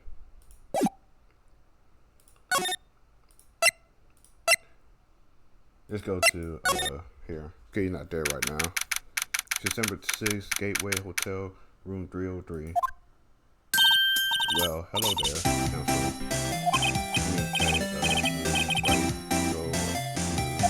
You're the lawyer, aren't you? The detective told me. He said don't say nothing to the lawyer, pal. TV. Memo 217. Detective Gunship will make me much harder. This is all right, something I don't do. It's all so exciting, I can hardly contain myself. Oh, look, let me go dress up so I can look the part of the beautiful eyewitness. I pity the lawyer that has to cross-examine this one. Well, you have to do it. What's this? That's a screwdriver stuck in the drawer. I wonder what's inside. Let's see. Hey, what are you doing? Don't touch me. Oh, fat boy. You really shouldn't pray around in other people's rooms now. You wouldn't want to make me upset. Would you upset? I thought she was going to explode for a second there. I wonder what could be inside that drawer. Let's talk to her. What you witnessed? Do you think you could tell me something? Any you to describe what you observed at the time of the incident? Oh, observed? You sound just like a lawyer in the movie. I like it, man, with a big vocabulary. It got better not encourage her. You know that thing that occurred happening the other day, the bad thing. What do you see when it happened? I don't suppose you could tell me about it, please. Let me see. Apparently, if you want to know, you just have to come to court. Court tomorrow, Mr. Lawyer. Could you just? Who is that? Mr. Lawyer, are you telling me? No, okay. I'm just doing my job. You know, you're accused when you blush. Believe me, this is the first time in my life I have blushed this much. Right, can you just tell me what it is you want, what you do? Well, no, you do. And you had your little hope, don't you? Oh boy. Touch you not, you literally talk to us at all. I see there's two glasses on the table. Is someone staying here with you? Oh, with amazing powers of observation. You must be one of those things detectives like on television. Oh no, not me. I'm just what they say, Mr. Big Detective. Why don't you go look for clues in the garage? This May doesn't like notable lawyers. Oh boy. So we might have to come back here. Isn't the bar?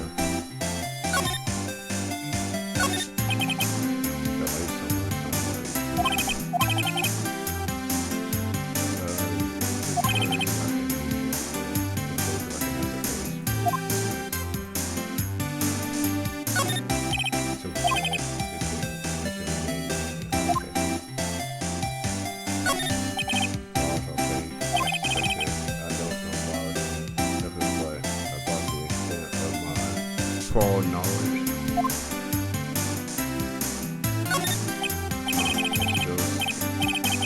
still see painting lit. Should that be still on? Whatever one of those is hanging on the wall. So we might have to come back here. A bottle of 2 glasses on the table. Somebody must be staying everywhere.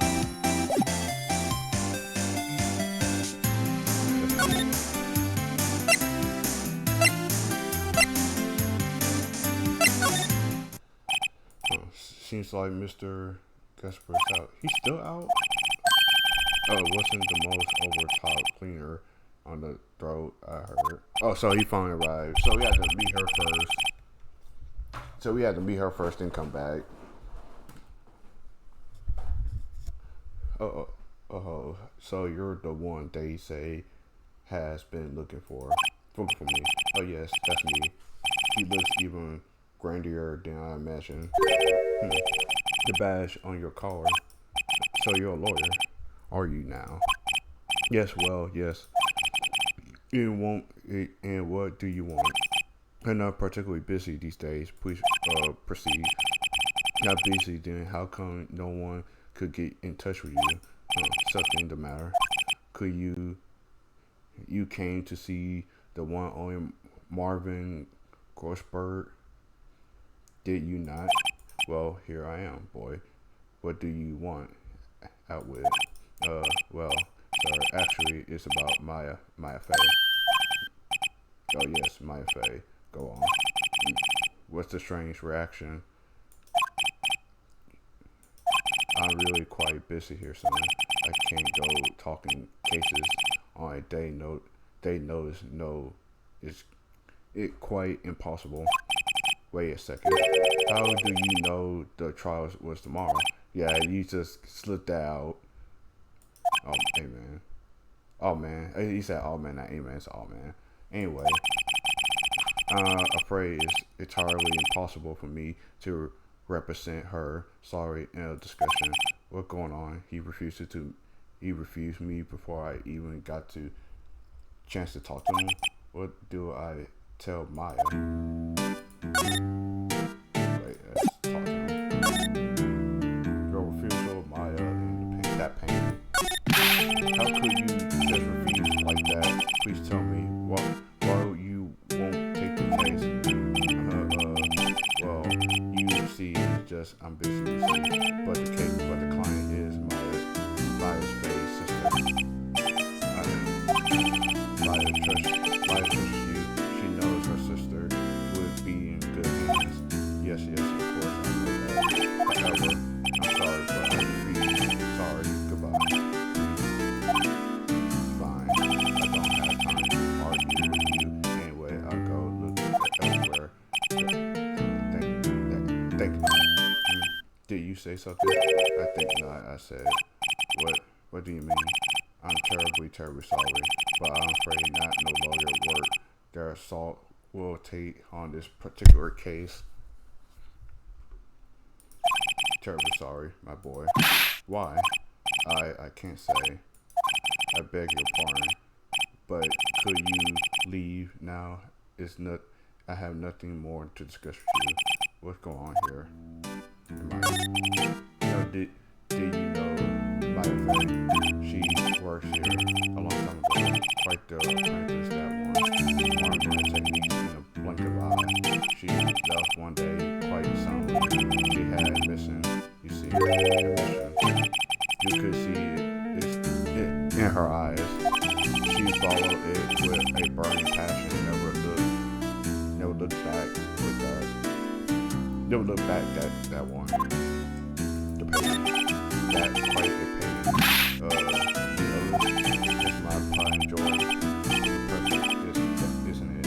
Well, that because of the sky, the hue of the sea, the wave of the straw hat. It were at least less 3 million. I have no intentions of parting with it. Of course, no, I won't sell it. Not even to you. I wasn't interested. It's not for sale.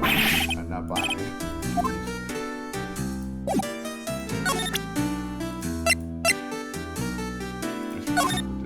Very sorry. So, he doesn't know anything about this.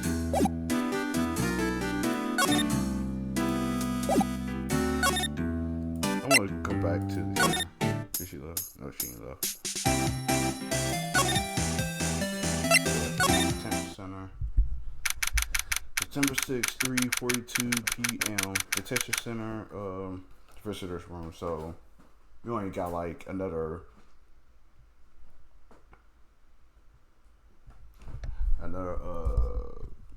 18 minutes till the trial happens. Hey, you're back. Did you find a lawyer? Well, what do I tell her? Well, see, just be honest. I really don't think you should use that guy. He didn't seem healthy. He was all skin and bones. What really happened? You don't mean he refused to help? I see. I've been abandoned then. Let's talk to her. The day of the crime, your family? Could you tell me about the day of the crime? The day of the crime, sorry, I know. It must be hard. No, it's okay. All I have been doing those last few hours is talking about it. It happened. I have kind of gotten used to it. Let's see. The morning I got a call from my sister. She wanted me to hold a piece of the evidence for an upcoming trial. Get the thinker clock that literally it practically qualifies as a serial murder by now. So then, when did you arrive at the office? It was right around 9. The lights were off and could smell blood. I need to go. I haven't got autopsy report.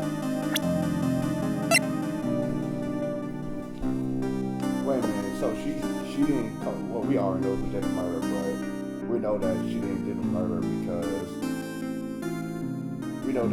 murder because like she arrived at the office at 9, but we see her Maya's autopsy report. She died at 9. So we know that she didn't kill her at that time.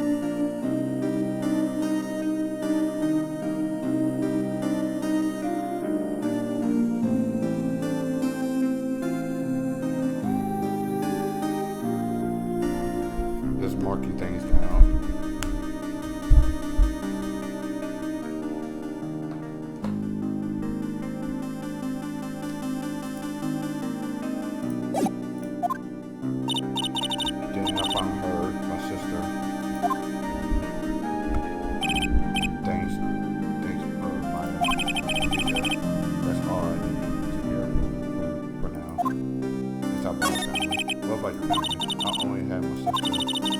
Family died when I was very young.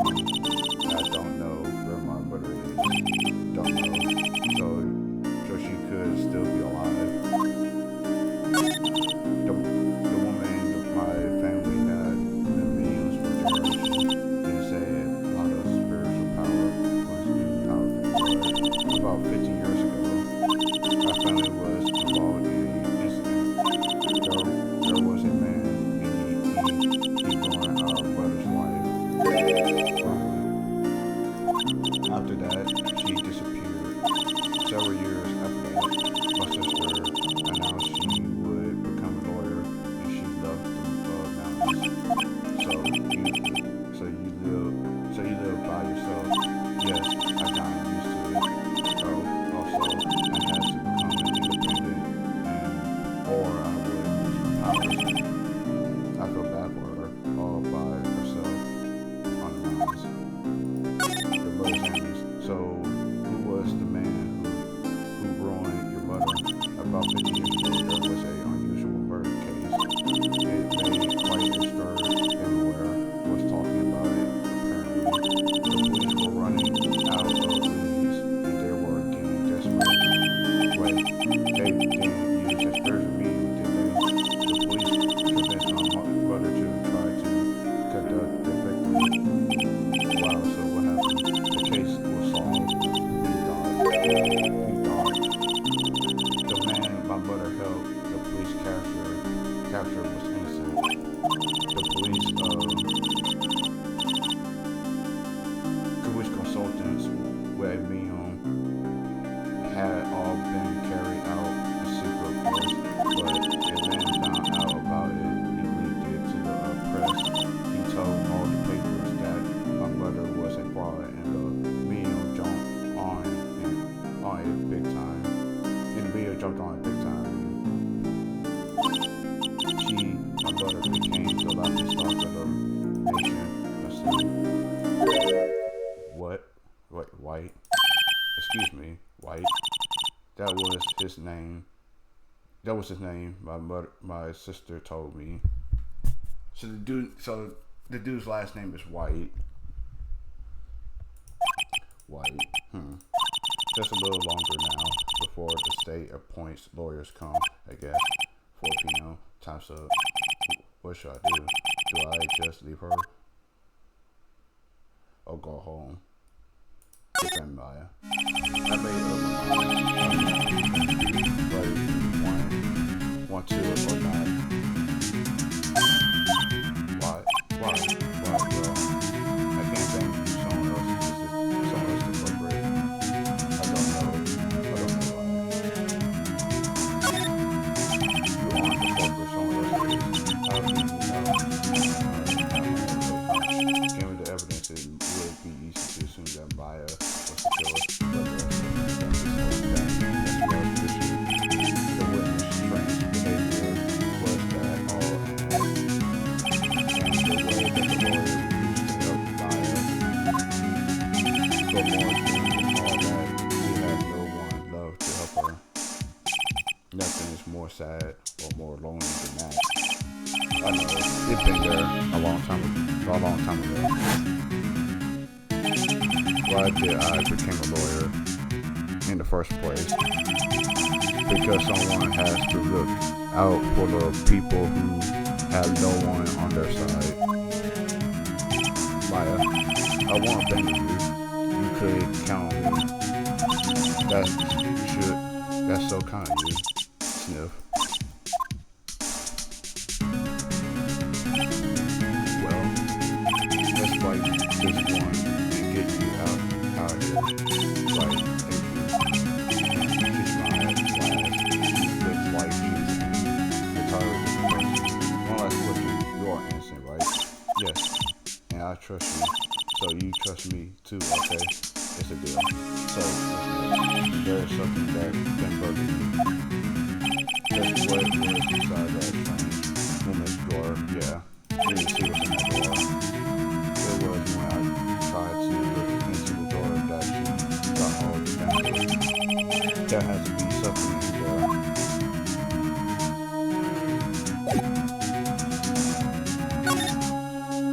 So we have to head back.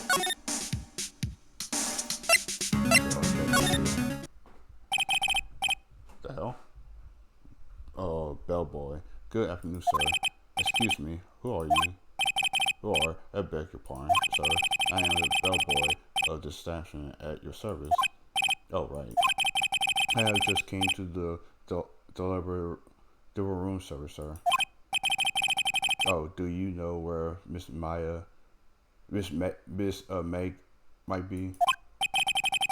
I believe our guest, Miss May, is currently using their facilities.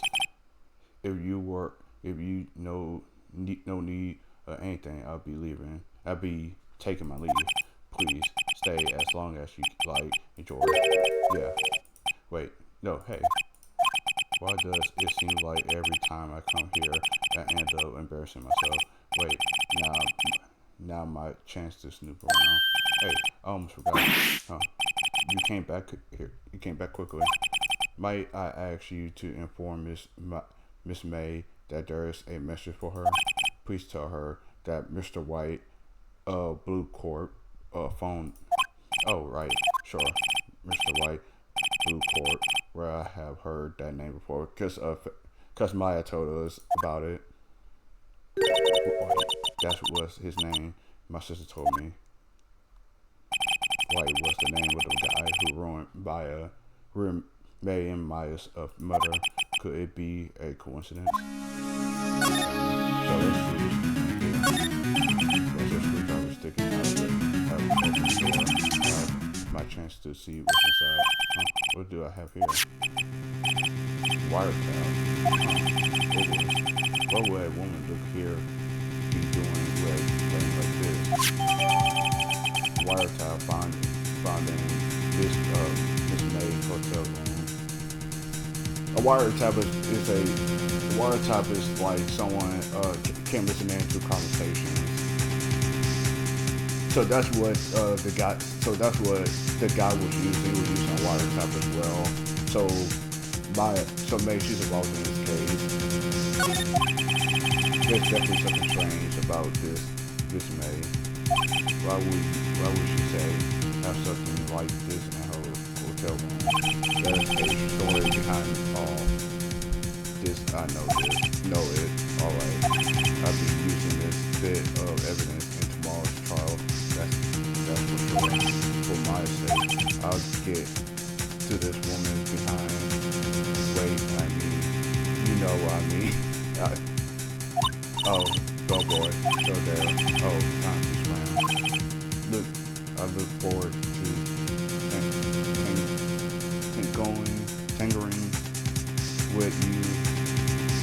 tangling with you on this May in court. To be continued.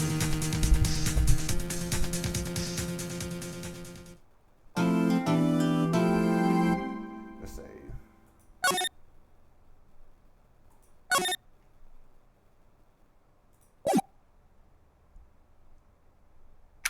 September 7th, 10 o'clock a.m. District Court, Courthouse 1.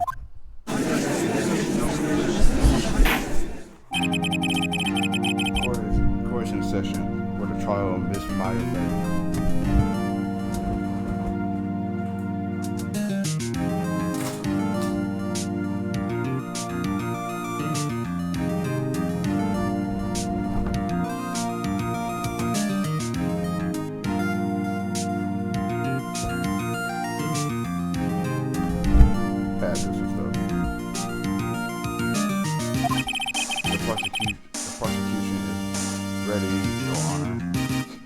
Edgeworth design here.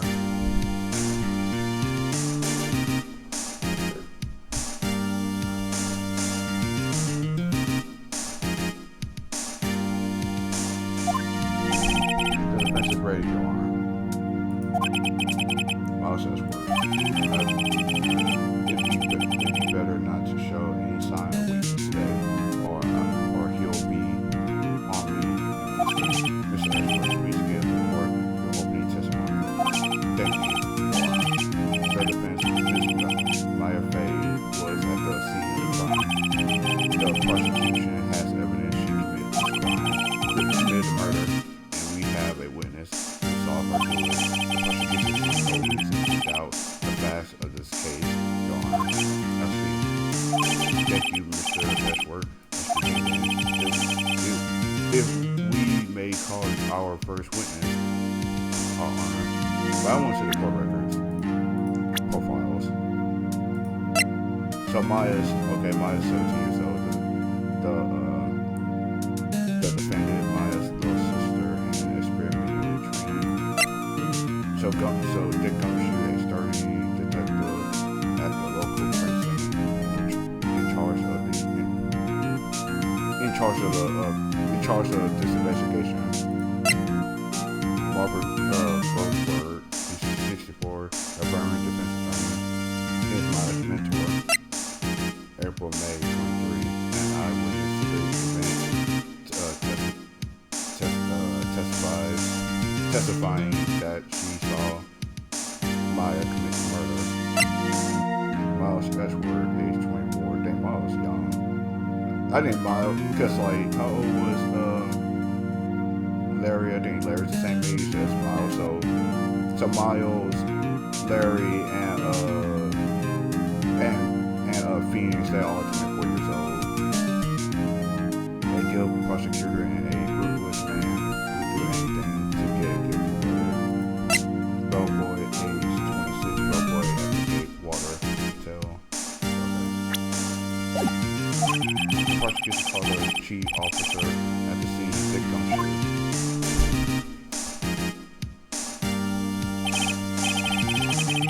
Witness, please state your name and profession.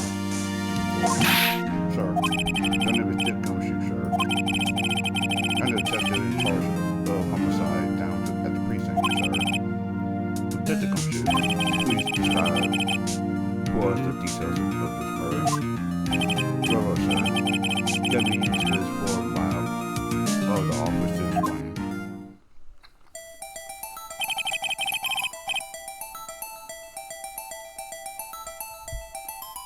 The body was found by this window here. The cause of death, loss of blood due to being struck by blunt object, sir. The murder weapon was a statue of the thinker found next to the body, sir. It was heavy enough to be a deadly weapon, even in a girl's hands, sir. The court accepts the statue as evidence. They're still calling it a statue because they don't. I think Sono don't even know that. Even though the judge knows it's not a statue, he's the one that know what it is. He was a part of the other crime scene before. 4 plans, the murder scene in Fay and Co. law office. Yeah, detective. Yes, sir. You immediately arrested Miss Maya Fay, who was found at the scene, correct? Can you tell me why? Yes, sir. I had heard evidence she did, sir. Detective Gumshoe, please testify to the court about this hard evidence. Witness testify.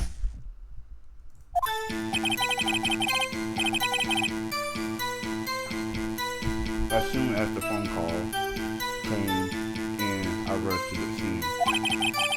There were 2 people there already. The defense, Ms. Maya Fay, and the lawyer, Mr. Phoenix Wright. I immediately arrested Ms. Maya Fay. Why? We have witnesses.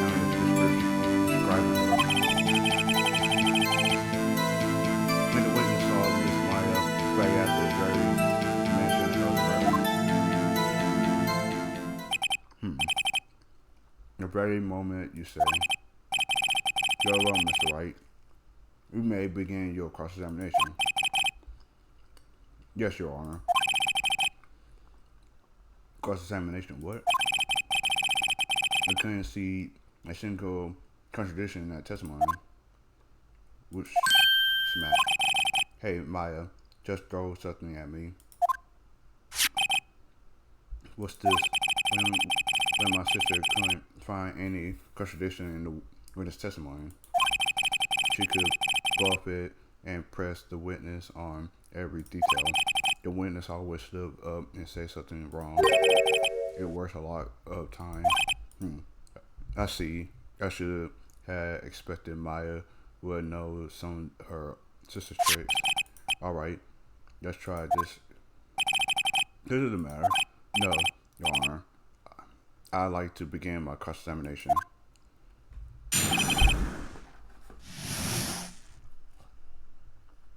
My favorite arrest. As soon as the phone call came, and I rushed to the scene.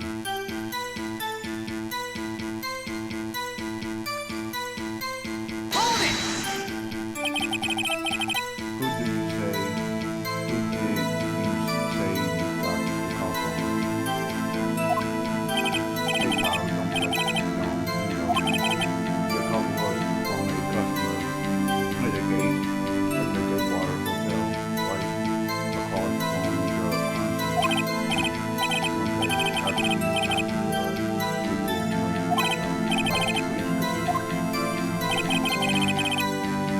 there were two people there. Hold it! The ticket on you. How long will you say it?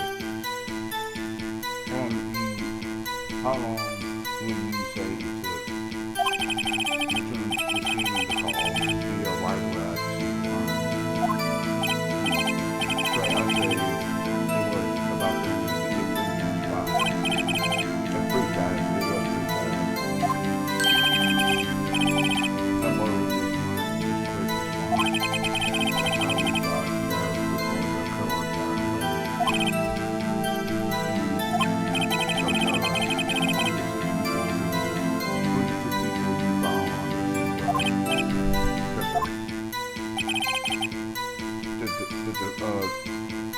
Did the fifth Miss Maya Fay and the lawyer, Mr. Wright. Hold it! Hey, at the store, it was Mrs. Town. It was on ad will only get you so far. But her regularly hidden trouble your spiking. She stayed out like suspect people at a crime scene.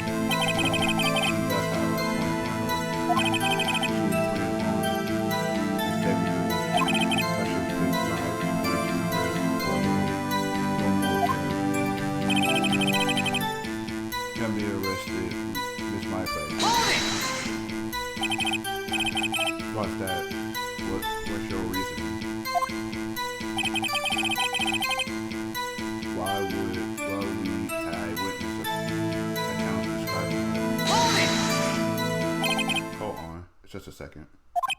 Yeah, if I heard correctly, you say you arrested her because you had hard evidence she did it, correct? Did I say that, B? I heard you say it. You did say it. You said it. Exactly what about this suspicious woman in pink claim was hard evidence? But what?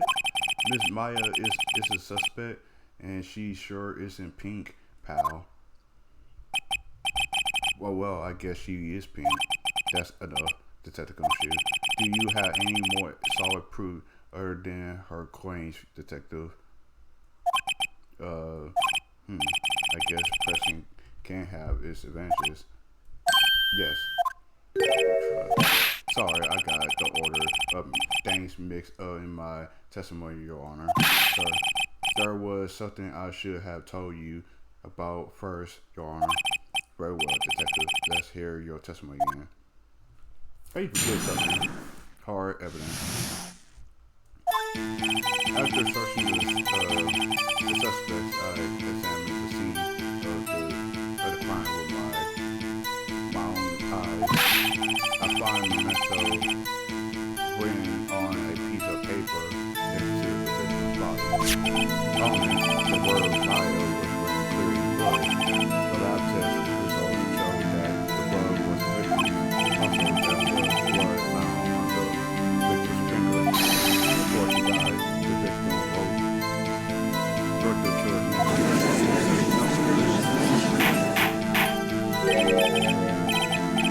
Oh, you like that? That's not hard. Before we begin cross-examination, I have a question for you, Detective.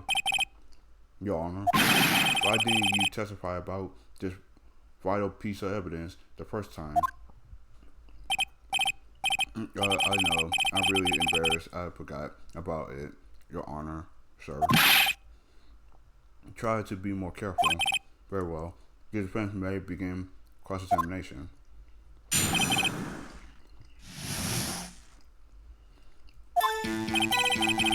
I was searching the suspect. I examined the scene with my crime. I examined the scene of the crime with my own eyes. Hold it! And did you find any evidence? Yeah, don't jump the gun. Just listen. I'm getting to the good part. I got back to the murders.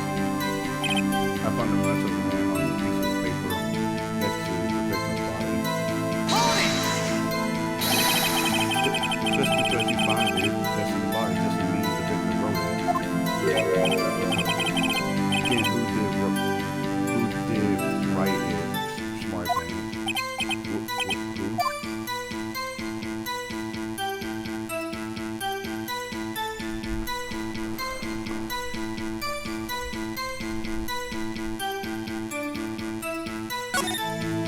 The killer. Anyone can see that. Are you saying the killer wrote her own name, but Objection! she was framed? Hold on. If that's the case, where are your evidence?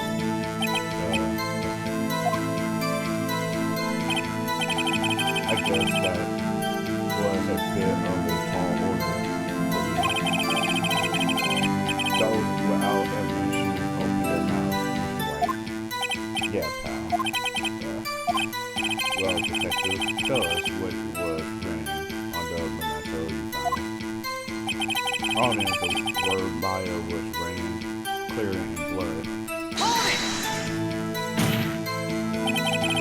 Do you have proof it was Maya who wrote that? Of course I do, pal. You sound pretty confident. That might not be good. The lab result shows that the victim's blood was the lab result showed that the blood was the victim's. Hold it! What kind of test were those again? Those were kind. Oh well. I heard they took the little piece of the blood that hemo hormones I refuse to testify on this matter, pal. I'm not an expert on blood tests. Yes, that's right. Good, you may it's not.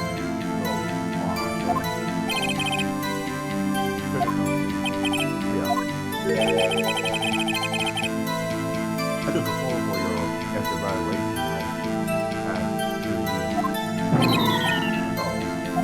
that wasn't right. Where was I?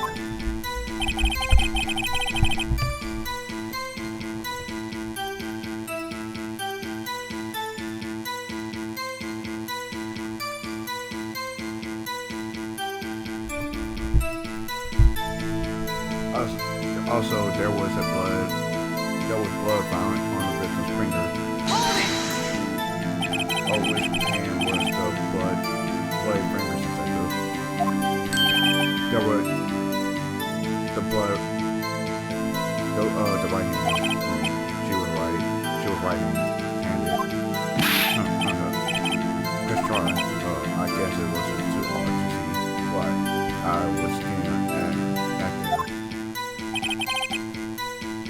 Before she died, the victim wrote the killer's name. Hold it! This is don't you. Do you get a lot of cases where the victim actually writes the killer's name? Sure, it happens all the time in books and in the movies. That is a movie detective. This is a movie detective. So let's talk about reality, shall we? I guess I haven't heard of many cases now. Don't you find it a little odd that the victim would write down a name, especially the name of her own sister? You got a point. Objection! Objection. Stop right there.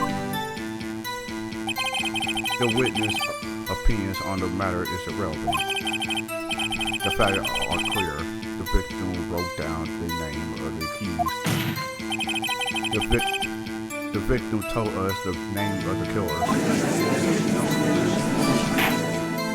Order. That didn't go as well. That's right. What he said. That his whole testimony.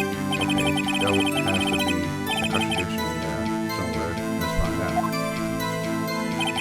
After searching the suspect, I explained the scene. Okay, so we gotta figure out which one of these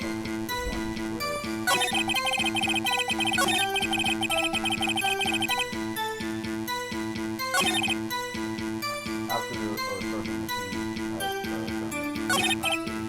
I found the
The other one wasn't that difficult.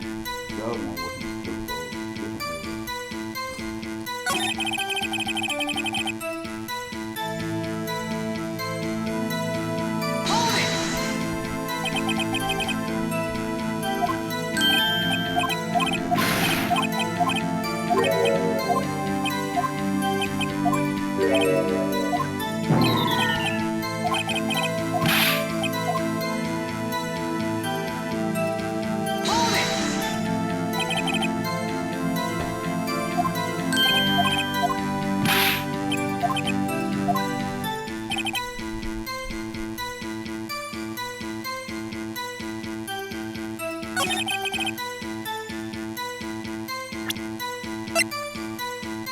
Objection!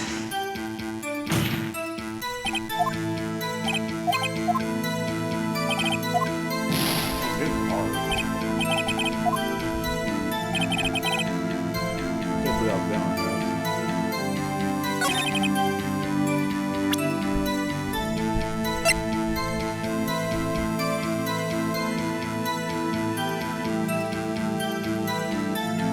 It must be K-Cell phone because like it must be K-Cell phone because like when you think about it, it's the time because like K's supposed to be there by like 9, but she died around 9. I didn't even think about that.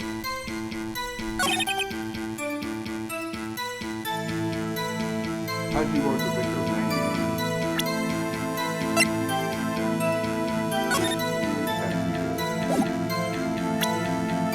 Objection! Yes.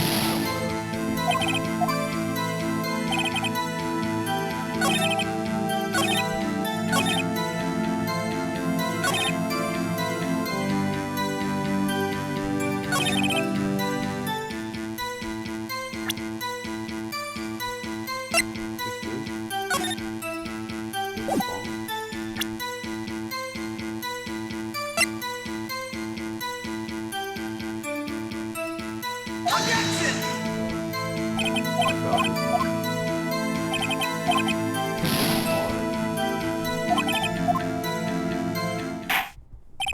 I had to redo this again.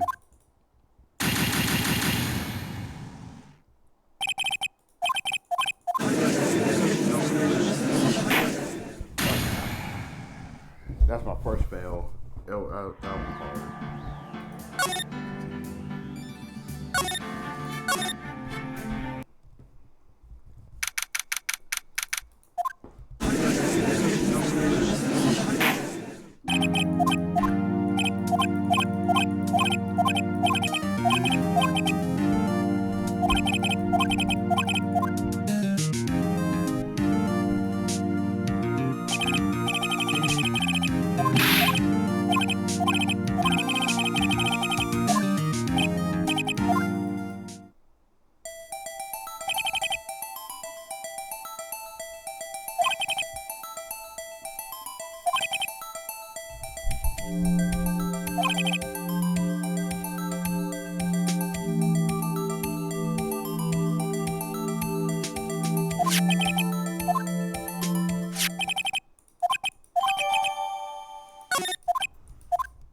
I found it.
Okay, let's try this again.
Why it took me so long to think about this? Oh my god. Why it took me so long to think about I didn't really think about Maya's autopsy. He saw she had time to write her name down.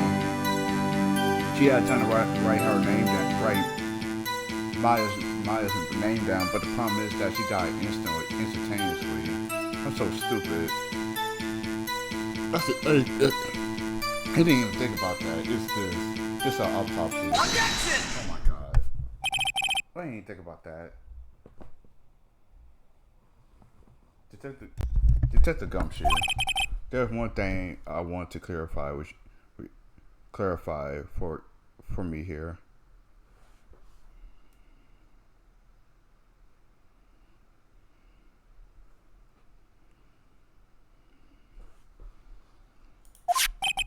You said that the victim, Maya Fey, wrote this note that she was accused, the defendant, Maya Fey. That's really what you're saying. Well, what? This is one of those lawyer tricks now. Of course she wrote it. Who else could could have? You have you have it backwards, detective. Backwards. The victim is the only person who absolutely could not have written it. This is a report from your department, detective. Immediately due to a blow from a wrong object. She died immediately. But nobody.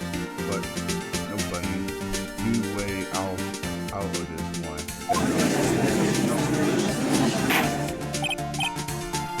I don't know why I didn't think about that. It took me so long. Order. The defense has a point. Someone who died immediately when it had time to write anything down. Objection! Just right. That's actually fine, but when it's after the obtain that I'm possible for.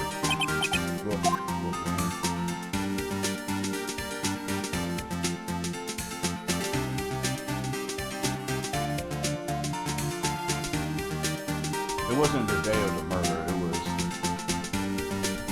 It was after the murder. Yeah, it was after the murder. It was the day after the murder. The prosecution point being.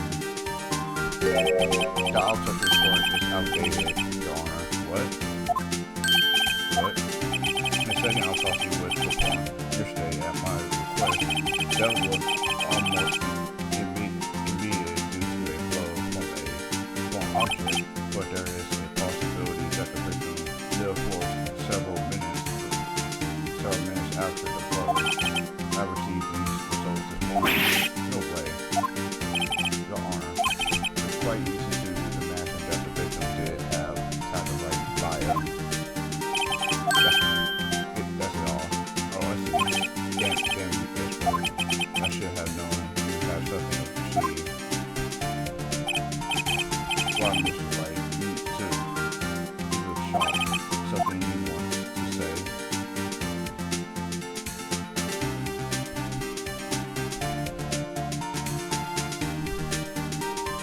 You are a sham. That's what yeah, let's be honest. You didn't know nobody. That I didn't know about this. You knew. You didn't know nobody. That's what I heard things. Nothing you wanted to get your version. What reason could you possibly have had to request a second object?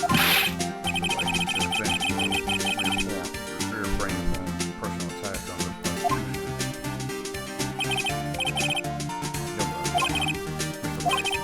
Say what you will, the evidence is this. The report is undeniable. Your Honor, I will admit this report. Understand the report is subject to by an autopsy report died from a blow by a foreign object. May have lived for a few minutes after being dead.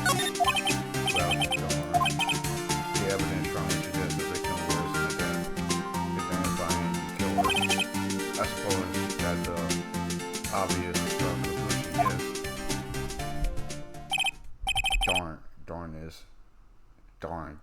This is a good. The prosecution would like to call its next witness. This poor innocent girl saw the murder with her own eyes. Let the witness, Miss April May, take the stand. Exactly what part of her is innocent?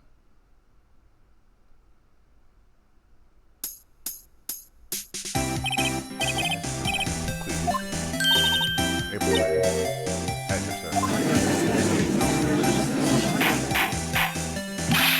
Order and introduction should not require any reaction from the court. The witness will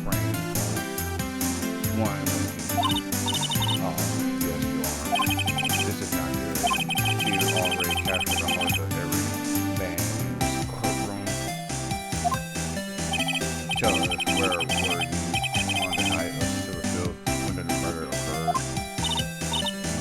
I was like in the hotel room. I checked in the room after lunch, and this hotel is directly across from Faye That's right, good boy. Please testify to the court about what you saw. Okay, now we have to go to our testimony. I was like 9 o'clock at night. I looked out the window, and then I saw a woman with long hair being attacked. The one attacked her was the mousy girl sitting in the defense chair. Then the woman dodged to one side and ran away. That little girl, she caught up to her and she hit her. Then the woman with the long hair, she kind of slumped. That's all. Everything looks fuzzy. Well, Your Honor, I see. It is a remarkable, solid testimony. Don't see I need to trouble the witness anymore. Wait, Your Honor. Yes, Mr. Wright. What about the cross-examination? I thought the witness testimony was now just quite firm, didn't you? Mr. Wright, I understand you were Miss Maya's Faye's understudy, were you not? You must know her techniques well. How cowardly way of finding tiny, false, and perfectly good testimony. Hey, how dare you? Well, Mr. Wright, will you cross-examine the witness? Yes, I'm doing it. I'm glad you're proceeding with the cross-examination, if only because I had a feeling Edgeworth doesn't want me to. She has to have some witness. Very well. You may begin your cross-examination. Where's the count?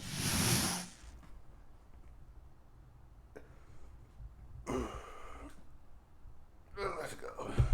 I just stretch real quick.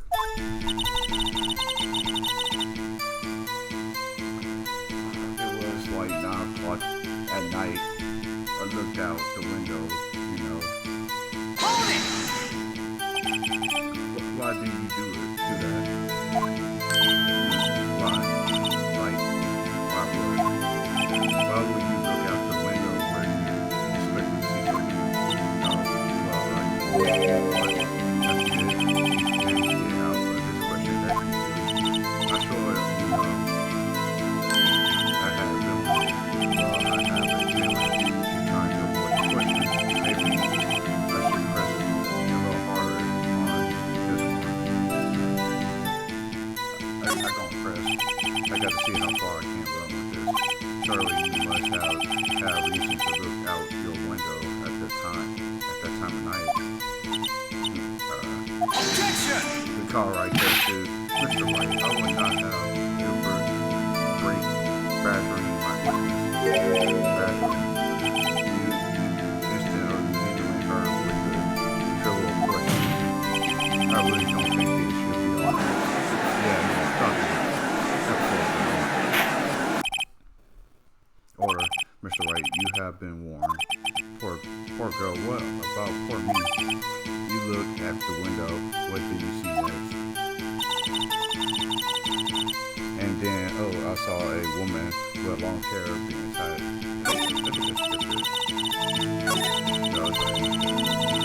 Hold it! The woman with long hair, that was Maya Faye.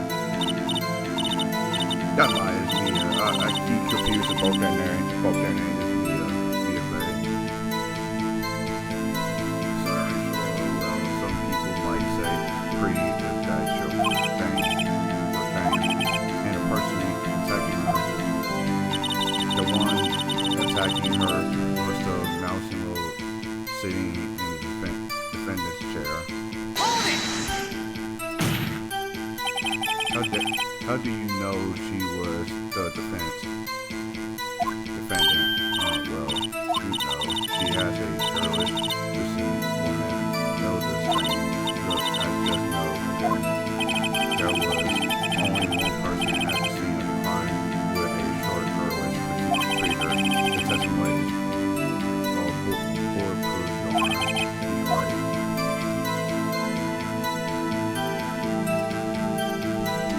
I got a question of testimony. A question of testimony. Fuck that. Oh, on a sec. Hold on a minute. That testimony stinks. What? Miss Maya, I'm willing to bet that you saw nothing.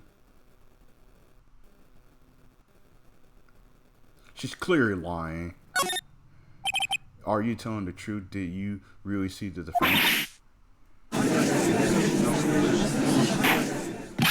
Mr. Wright, what's the meaning of this? Yes, what's the meaning of somebody telling me because I'm clueless about this? I mean, okay, you have really witnessed my client. Hey, you have noticed her clothes before noticing her proceed. Got her there. I got you there.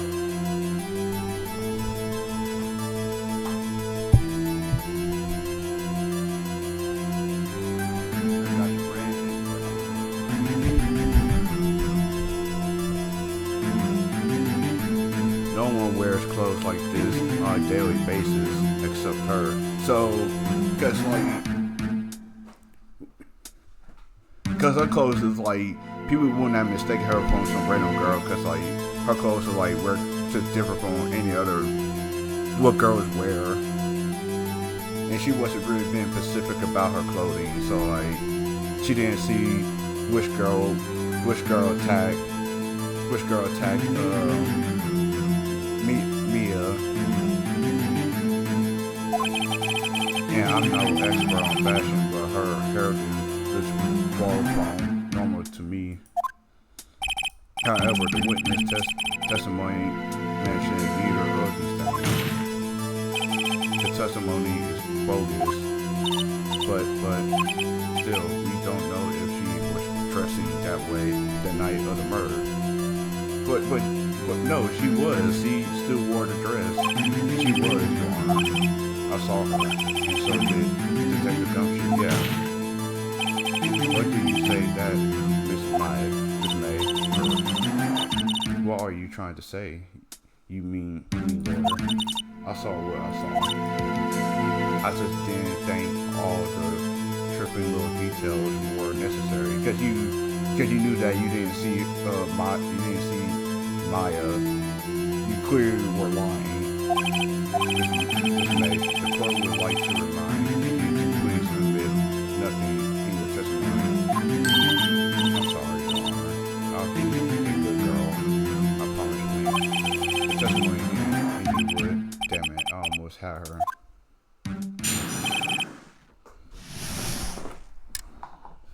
Show me more of her testimony. I did see everything I did. The victim, the woman, the dodge, the first attack, and the run off to the right. The girl, then the girl in the empty clothes ran after her, and she hit her with the weapon. I saw it. I did it. That's the clock. That kind of statue clock. The finger, I think. Well, does that, according to my report,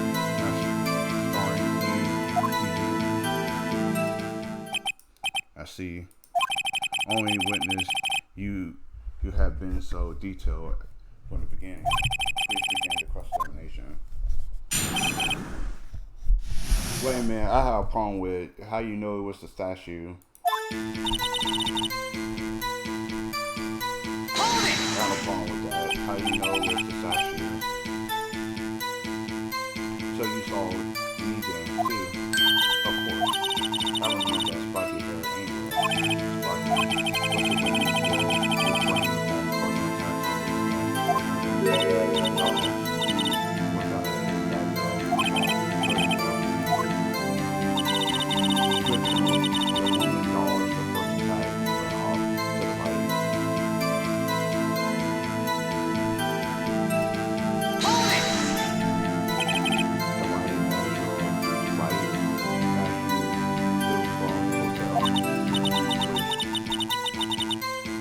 What's the witness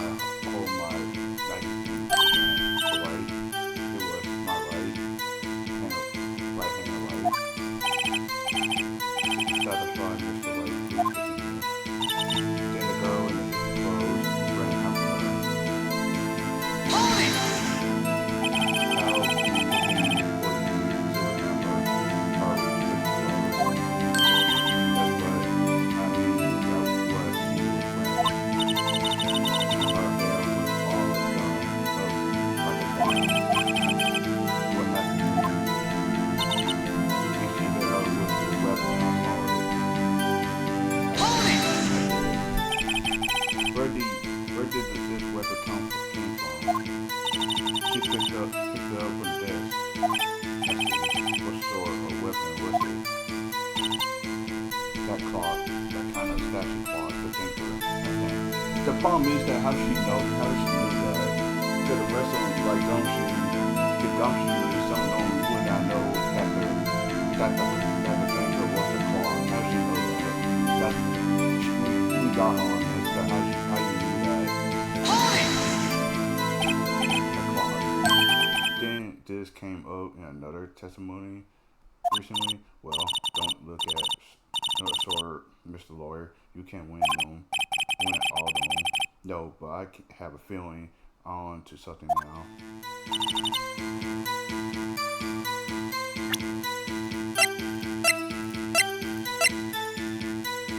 Objection! Yeah, I got her on that. I knew that was the right question because how do you knew about the statue? Because no one really didn't know about the statue, and didn't even know that statue was a clock the whole time. What you said just now is quite revealing. Revealing. Oh, you like that when you nodded, Mr. Lawyer. You just said that this statue of the thinker was a clock, but there was no way you knowing that just by looking at it. But the other person was the same position as you, which we called this a clock too, and he was found guilty of murder. Order. Mr. May, can you explain how you know this was a clock? Objection! The witness saw the murder with her own eyes. That's all that is important here.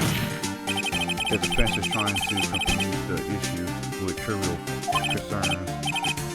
Yes, of course, you withdrew your question. But questioning are all I have, Your Honor. And as you may recall, I have caught murders with these questions before. Well, only once. Objections sustained.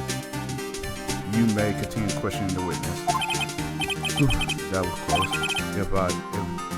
If he stopped me there, your trial will be over. What? So what happened now? What happens now is you answering my questions. How do you know it was the clock? What? That? Because I heard it. I heard it said at the same time. So you have been to the law office of Fay & Co. No. Hey, I didn't say that. Why would I go there? I heard it from my hotel room. But the problem, that's the law office of Fay & Co. where the murder took place is very close to the hotel. She could have easily have heard the call. No, she can't. She can't, because even for no distance, you can't hear the clock that far. Well, Mr. Wright, are you satisfied? No, I'm not satisfied. No, darn. I can't get up now. I'm not satisfied because she couldn't have heard it. You were at the hotel. There's no way you could have heard a clock go off in that building next door. You have proof that she could not. Amateur, listen to me, Mr. Wright. In the courtroom, proof is everything. Well, if you have nothing, you are nothing. Then I would like to propose a test to see if she really could hear it.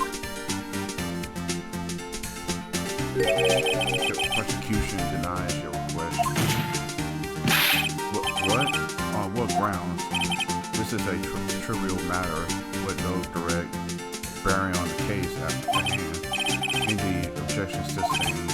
Damn, time to switch directions quick. Ready to proceed, Mr. Wright? No, Your Honor. I can't do it now.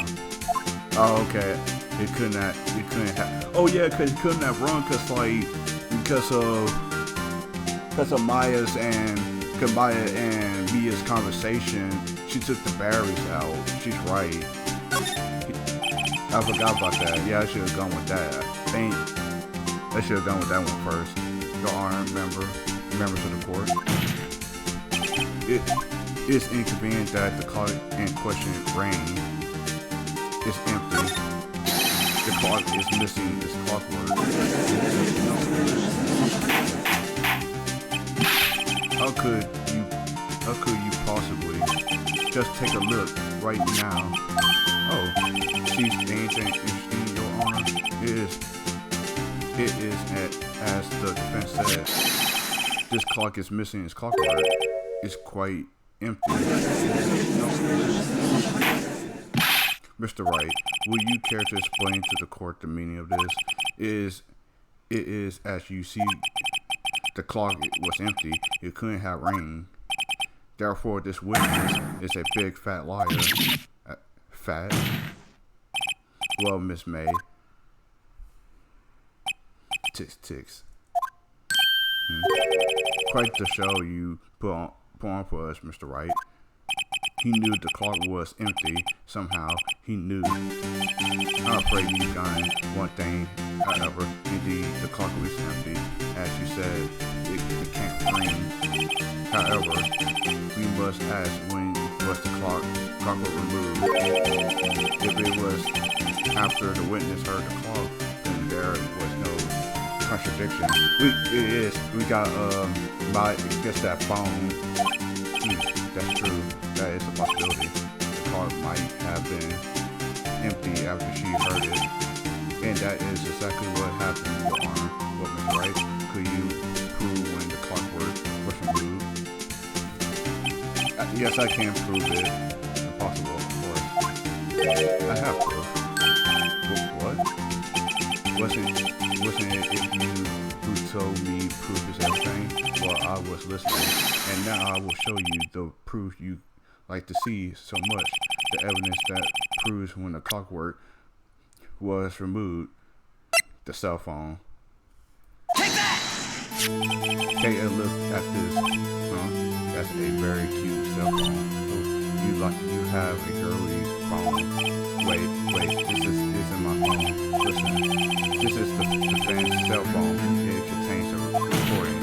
A recording of the conversation she had with the victim on the day of the murder.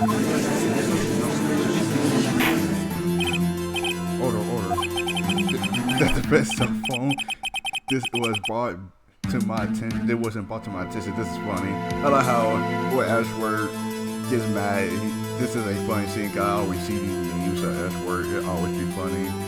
I never knew about these memes like that. Perhaps it did a gumshoe overlooked it. Perhaps the good detective better remember he's up for evaluation soon. I gotta say, I'm starting to feel bad for the big fella. Let's hear the conversation. Till you have what? So you just want me to hold on to the tanker for you then? If you could. Oh, I should probably tell you the clock isn't talking right now. It's not working. That's fine. I had to take the clockwork out. Sorry. September 5th, 9:27 a.m. Your Honor, I think this makes it clear that the clockwork was already gone by that time this was recorded, which was well before the witness even arrived at her hotel.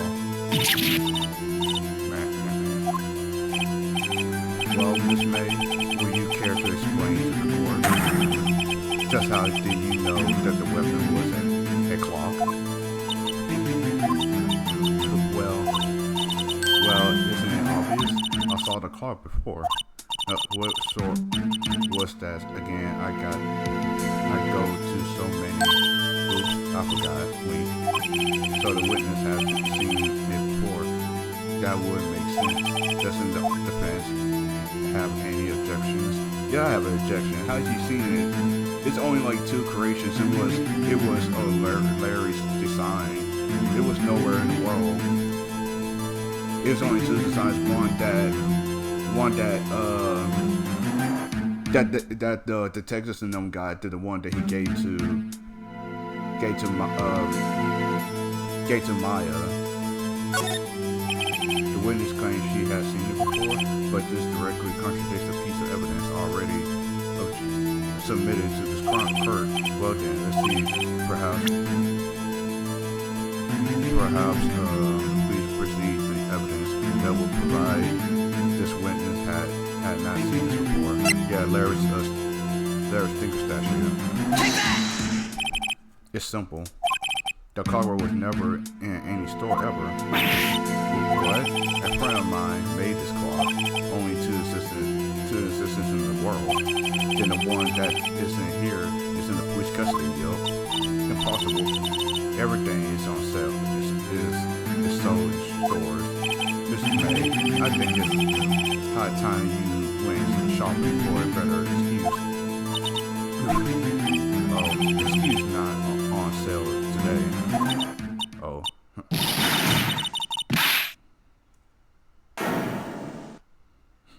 We got you. What it to you? Oh, porcupine head. That stupid clock doesn't matter, okay? She did it, and she should have died for it. Died. That was your actual true self. Whoa. Let's not get ahead of ourselves. This is a fair law, and the witness will remain calm.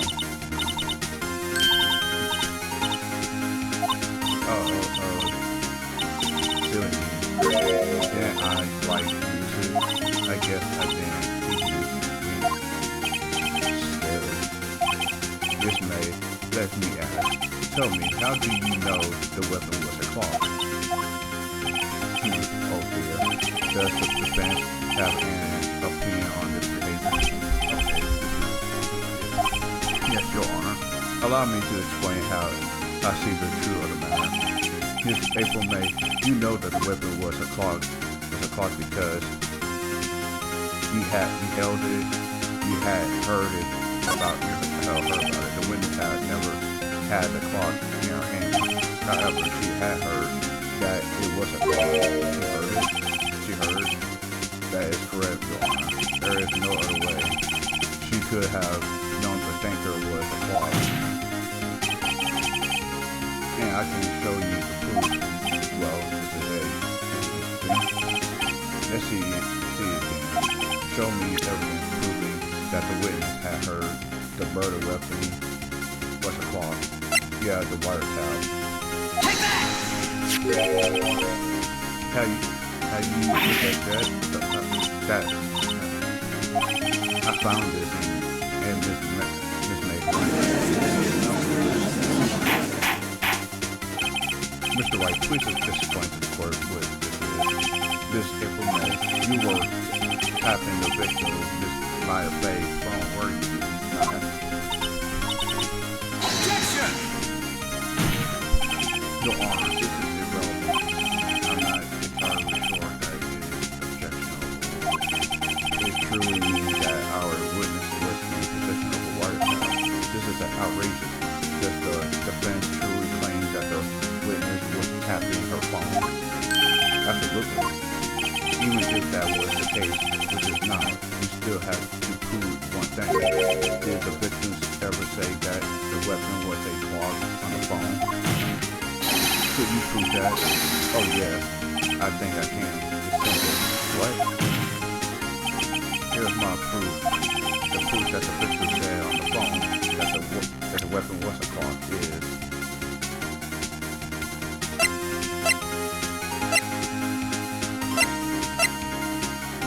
Okay, the proof of the weapon said on the phone that the weapon was a clock is...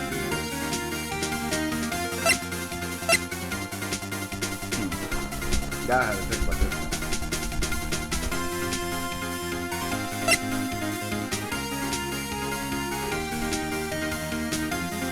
What was the proof that the victim said on the phone that the weapon was a clock?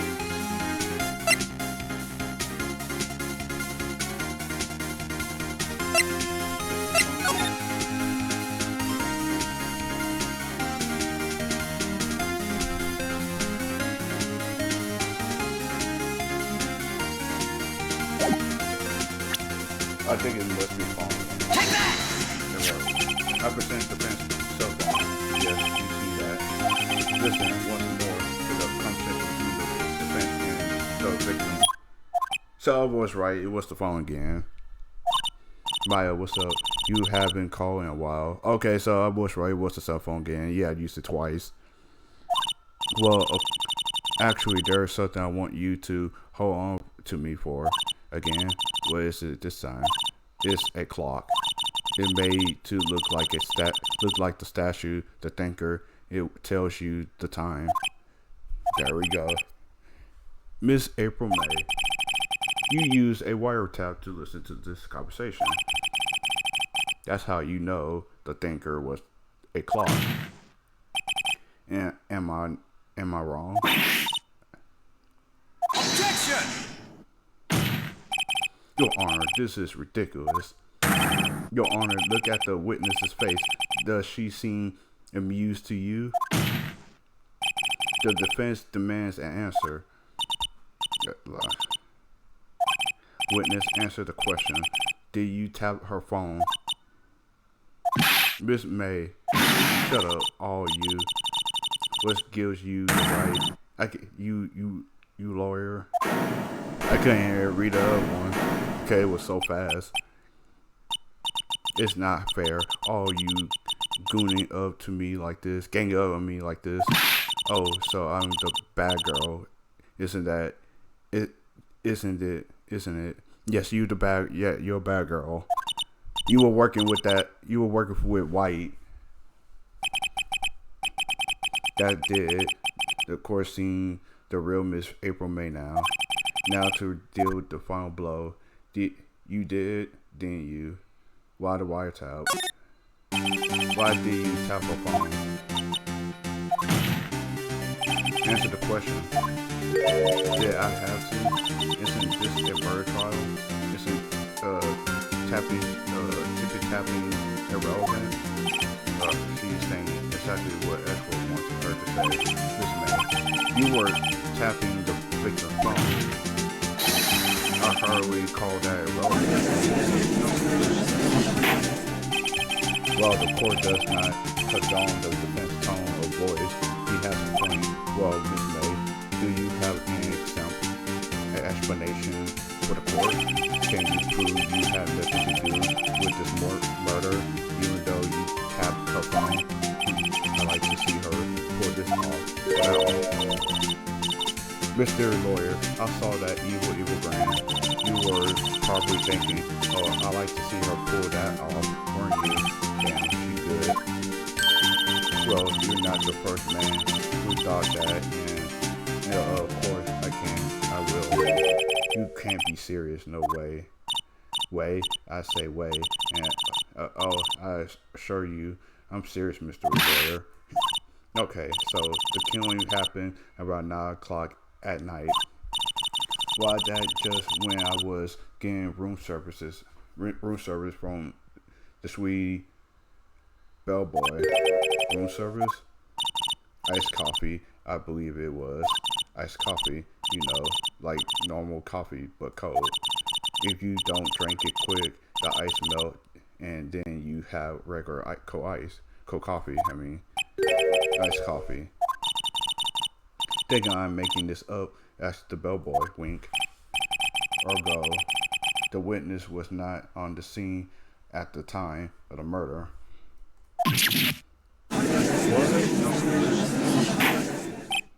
So where does that leave us? It is my great displeasure to inform you that the witness appears to have been tapping the victim's cell phone. However, there is a separate crime with no bearing on the current case whatsoever. Her testimony stands. She saw the defendant, Maya Faye, commit murder. No, they're going to let her just walk away. There's no way I can win this unless I tied Miss May to the murder somehow. Well, does the defense have anything to say? Oh, well, come on. Think of something.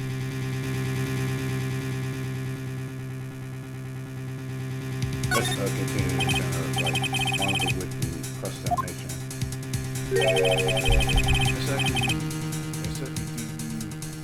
A second, do you have love to to examine Mr. Wright. Miss April May has admitted to the wiretap, but that bears no relevance to the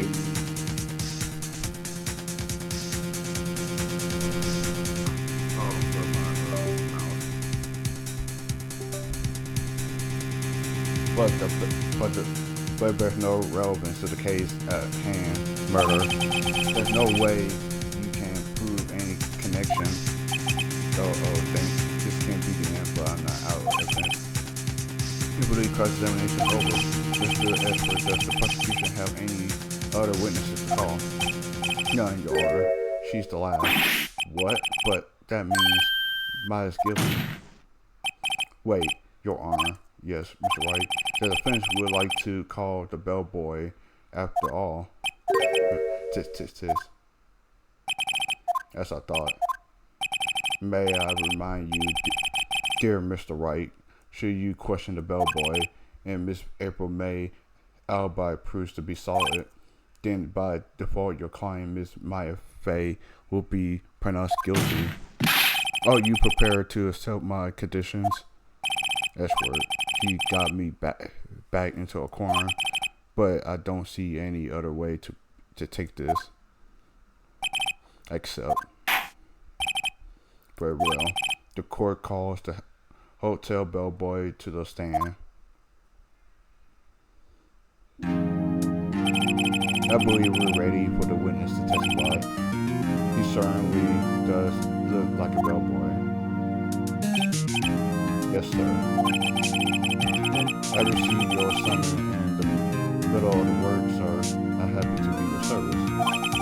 The tea said looks rather heavy, so without further ado, the witness may begin his testimony. Very good,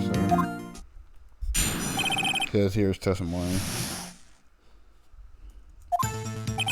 I am a head bellboy at the Fine Gatewater Hotel and business for 4 generations. I believe I received a call after 8 o'clock in the evening from our guest, Miss May. She asked for a iced coffee to be brought to her at 9 o'clock on the dot, sir. I brought it to her at previously the request time, of course. And I delivered the iced coffee to her guest, Miss May herself. I see the defense may begin cross-examination. Right, we're ready. I hope this is it. If I can't prove Miss May was involved with the murder, now bio will be finished.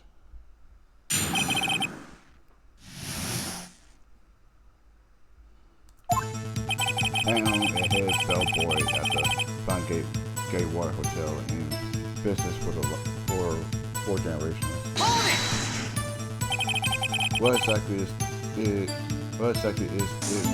do at the hotel? Why ain't anything required of me, sir? Check in guests, check out guests, clean rooms, make beds, even deliver rooms, services, sir. Check Miss May and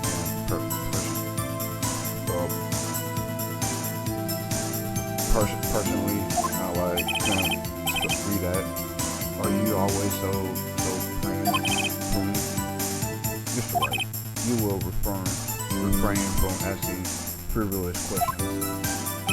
I believe I received the call at 8 o'clock in the evening for our guest, Miss May. Are you sure it was Miss May on the phone? Absolutely, sir. How can you be so sure? Be so certain? I checked Miss May and personally, sir. Not only did I see her in all her stunning radiance, but I also saw her voice. And then I saw them, and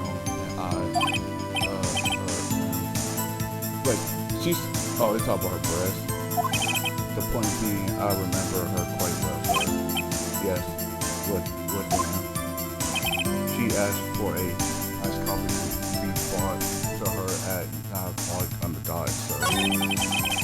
Wait, I had to go back. Pushing this. 9 o'clock on the dot, you said. Yes, I can confirm that the details several times. She was watching a program on TV and wished to drink after she finished, sir. 9 o'clock, the time of the murder. I brought it to her after previously and request times, of course. Previously 9 o'clock and precisely 9 o'clock. Precisely, exactly, and most definitely sir, 9 o'clock p.m. Agreed. This maid was quite insisted that it be bought in. Oh, boy, excuse me. I like iced coffee at exactly 9 o'clock. Something like that, sir. Before I knocked on her door at the crack of 9, sir. Why would she be so particularly about the time? She used the bellboy as an alibi. That's why she used it as an alibi. And I delivered the iced coffee to our guest, Miss May herself. This bellboy wouldn't have any reason why, but I had to find something to use in his testimony. Wait.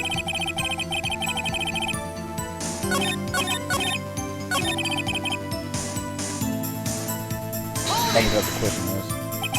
Are you sure it was Miss April May herself? Absolutely, sir. Absolutely? Yes, sir. So very absolutely, sir. And entering manners of mine. How come you're so very kind? Well, when I bought the room service, she, the guest, favored me with a embarrasser, sir. Embarrasser is that French for embrace.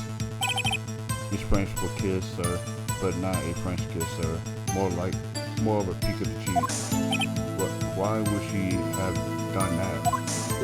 I believe perhaps she was very swallowed by my plain demeanor, sir.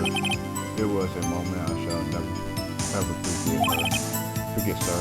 Sounds pretty vicious to me. I think Miss May was up to something and wanted the bellboy to remember her. It's not good. There's nothing there. It is that it. Finally, you understand. This bellboy was absolutely no reason to lie. Now, if you have any dissent, you will end this rather tedious cross-examination here. It was a bit tedious. The witness may leave the stand. I can't give up, protest. Wait, please wait. Yes. Does the defense have something to add? One last question. Let me ask one last question. Objection! Your Honor, I must object. This charade of justice has gone on long enough. Now, Mr. Edward. Alright, Mr. Wright, I'll give you one more question. That's all. Okay, this is really good. Now, this is my last chance. What do I ask him about?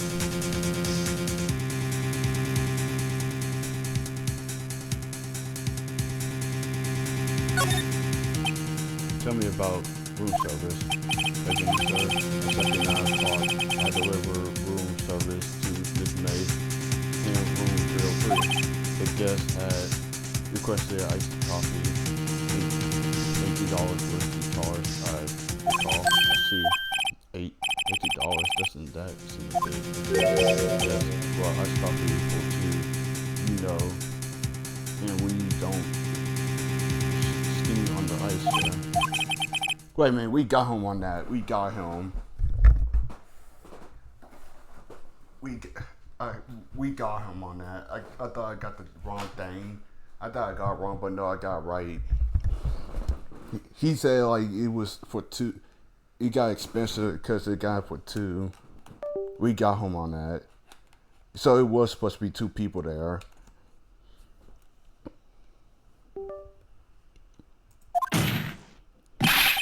What did you say? Huh? Oh, rather quite. Bellboy, tell us the truth now. Was someone else staying in this maid room? Objection! I object. That was objectable. Objectably. Objection overruled. The witness will answer the question. Yes, I'll see. Why do you not mention this in your testimony? Well, sir, you didn't ask. Let's try. That's the sort of thing you're normally supposed to mention. Yes, quite indeed. It was the good barberist there, Mr. Ashworth, who... What? You asked me not to mention if it wasn't specifically asked, sir.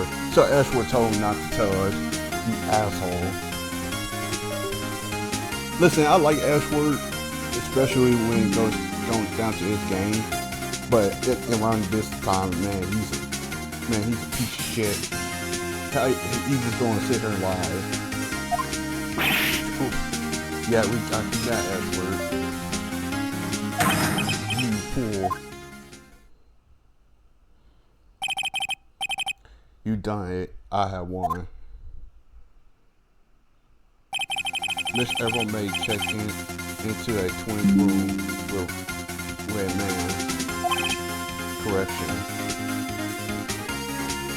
Yes, sir. Then when you bought down room service, you didn't see that man in the room. That's right, sir. Your Honor, we have just learned of another person involved who may have been the murderer. In light of this new fact, I hold that it's important to judge the defense. When you agree, Mr. Edward, and who Mr. Wright, who is this person? Simple, it was the man with Miss May.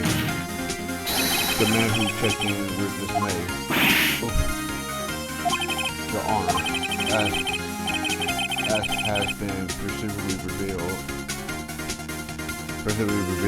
Miss April May was tapping the victim's phone, yet Miss May herself has an alibi at the time of the murder. However, that does not clear the man that was with her. The bellboy saw no one else in that room at the time of the murder. With a convenient little setup, but it's too late. Too late.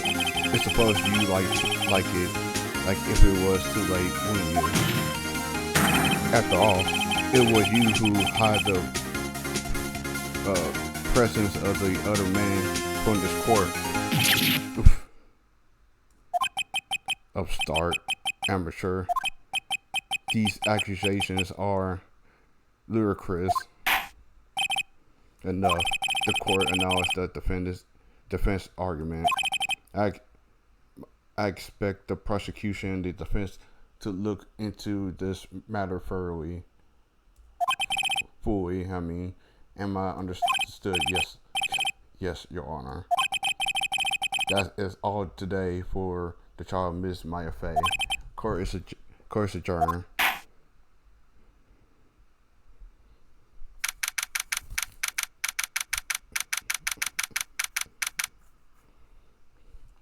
This is December 7th, 2:24 p.m. Mr. Wright, you were amazing, Really?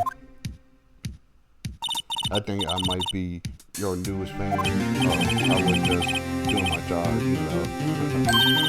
Then again, the other attorney was pretty cool too. The face of his, with his eye wide and trembling lips, sent shivers up my spine. If you said so. So, what happens with me? Do I get to go home now? Oh well.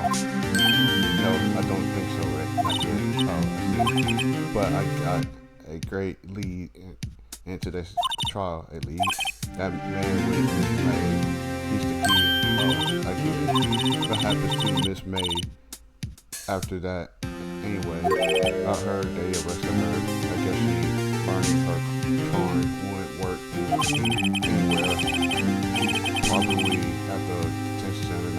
I may have to go down there later. Anyway, this case is far from closed. Yes, sir. I'm going to find out more about this man. Do you think he was the one who maybe so? Don't worry, I'll find him by tomorrow, I promise. I'll count on you. As for a full record of April May's testimony, I thought it might come in handy during the trial tomorrow, but now I have it. I'm not sure. Most of her testimony was all lies. In fact, there was only one part that wasn't been stricken from the records. April May's testimony added to the court. May's testimony, the victim dodged an attack. It ran to the right, but she was caught and struck.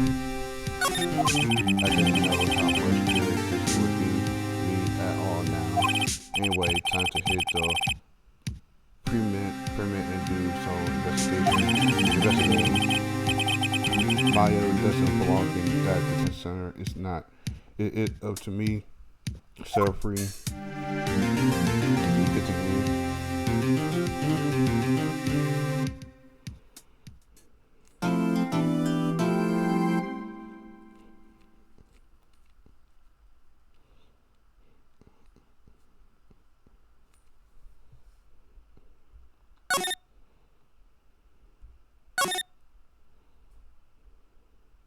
Dang, it's still more to this? Goddamn. September 7th, 3:11 p.m. Detention Center, Visitors Room. Well, hello. I didn't expect anyone to visit me in such a dink place at this. It's really quite moving. Not you, stinking lawyer. I hope you die. Have you come to laugh? Yes, laugh at the fallen Miss May. No, not really. There's something I wanted to ask.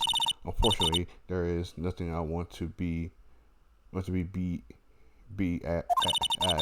Have you done enough questioning, you spiky head? She's a spiky hair. I think she said spiky hair. Here we go then. Please, you're scaring the security guard. So, what is it you wish to ask of me? And for starters, how do you get to be so totally wicked? Well, we already examined everything.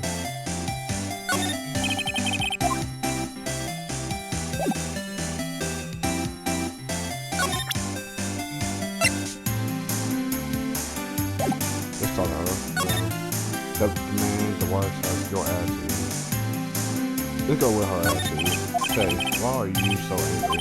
You mean you don't look like a bad person? Oh, that doesn't it. Bone feeding scam, sucking lawyer. I can tell. Does she have a thing against lawyers or just against me? Why do you place a wiretap on Maya's phone? Oh, when you say it like that, it sounds so cold, so calm. Tapping people's phone is a crime, isn't it? Oh, I was supposed you learned that in law school. This is women and impossible to talk to. This woman.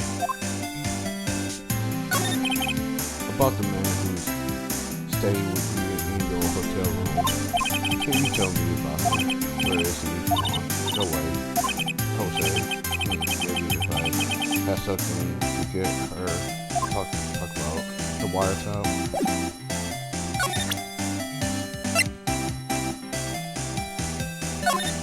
Hey, guess what? I really hate your guts, so get lost because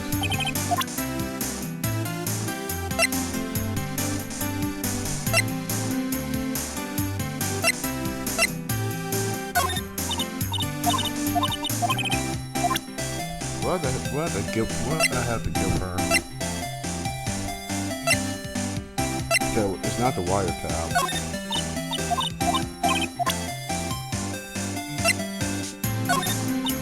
I was looking over anything to give her.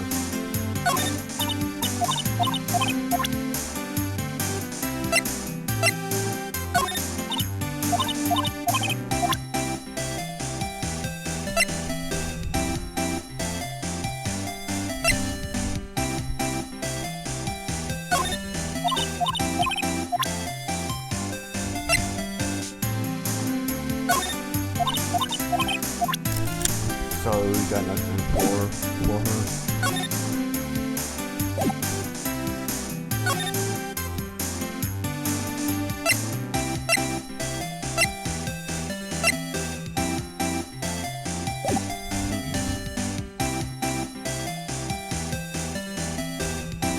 Do we have to come back to talk to her? Let's go to Van Coast's office. September 7th, Van Coast Law Office. It's like the forensics taking the day off today. They said they're going to shoot nowhere in sight. The police gave this place a walkover after there are any irrelevant clues left. Suppose it can't hurt to take a look around.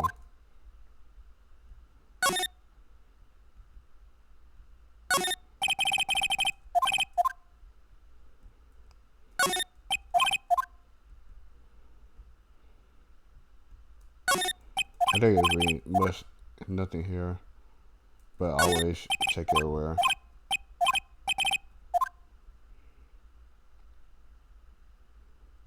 Okay,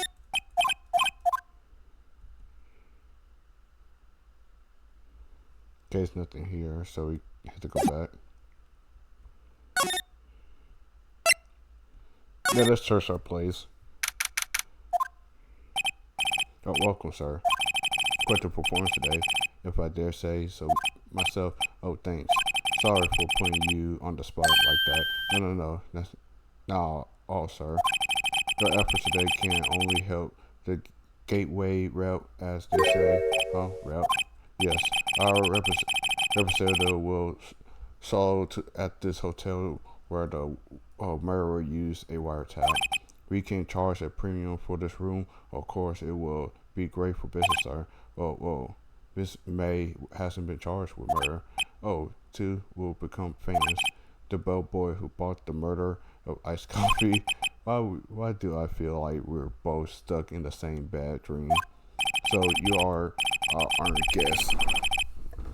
Please let me know. Let me know is anything I can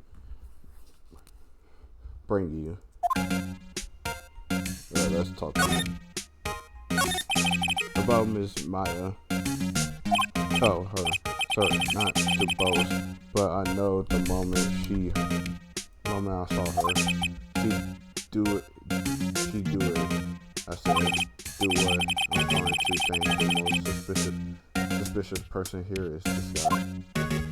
The man with the, I want to ask you about the man who was where was May. Oh, yes. He struck me as a real lady secure if you usually pardon the expression. I knew it from the moment I saw him, sir. He and I are the same ilk. We both carry the scent of danger. There we are in total agreement, Mr. Psycho Bellboy. If you had a photo of that man, I'm quite sure I could identify him. A photo, huh? Could you tell me about this hotel?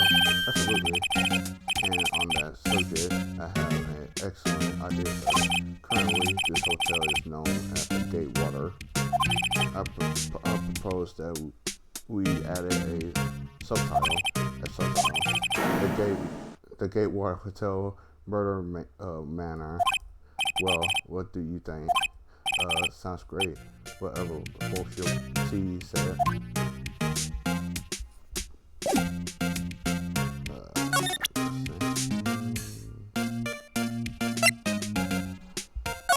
Well, let's get to the song anyway.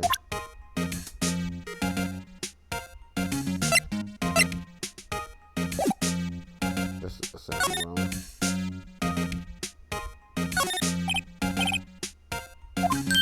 Oh, please leave that as it is, sir. That's the gore of terror hot in place of the murder of wiretaps. It's that it's become one of the most popular attractions here. This guy's serious, I don't believe it. That's weird. Oh, this is the place that's all with telescopes in that window, of course. Just $5 will earn you 3 minutes of a view to a kill. Just kidding, sir. By that looks in his eyes, I said he was more than serious.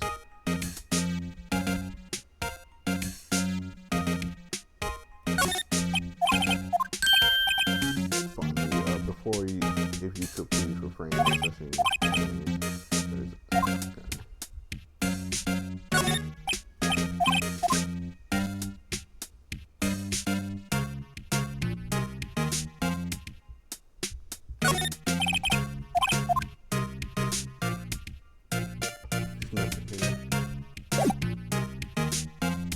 let's move to.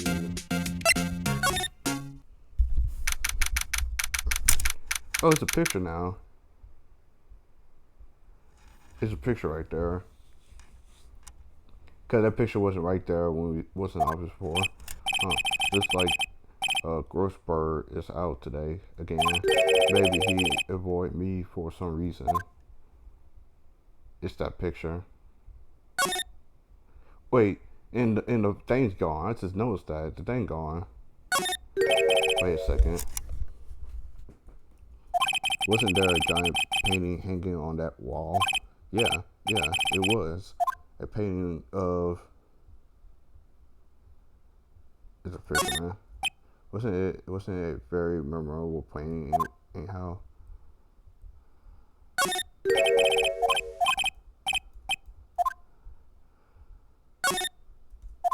I think it's just gonna say the same thing.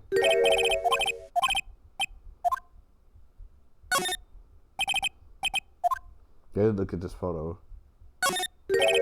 What's this? Old photo. There's 2 lying here. That's 2 photos. So they've been written in pencil in the back. DL6 incident. Inherit A and Exhibit A and B. Let's take a look at these. Exhibit A. Who's this? I'm sure I have seen this person somewhere. Perhaps I'll borrow this photo. This must be Maya's. This must be Maya's mother, May's mother. I'm going to show this to Faye. I'm going to show this to Maya. We go back to the go back there. Photograph on the back of the words DL6 Exhibit A. So let's see this again. He's the killer. Now we got the photo of the killer. I follow lies on this. Maybe I should switch it with the one I took. Yeah, let's switch photos. We're going on the back of the Ryan DL6 one. So no, I want to take this photo. I want to shoot this photo and take it somewhere.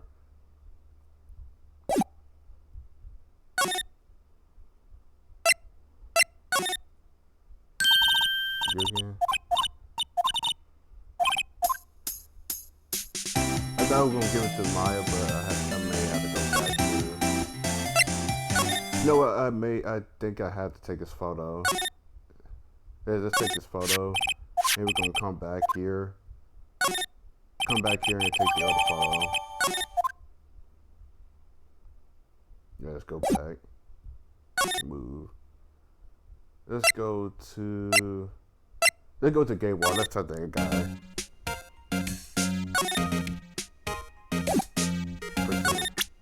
Yeah, photo. Take a look at this photo. Huh. That's him, detective. Yep, we got him. Huh. I'm the lawyer. Oh, I knew that. I just wanted to say detective once you know how it is.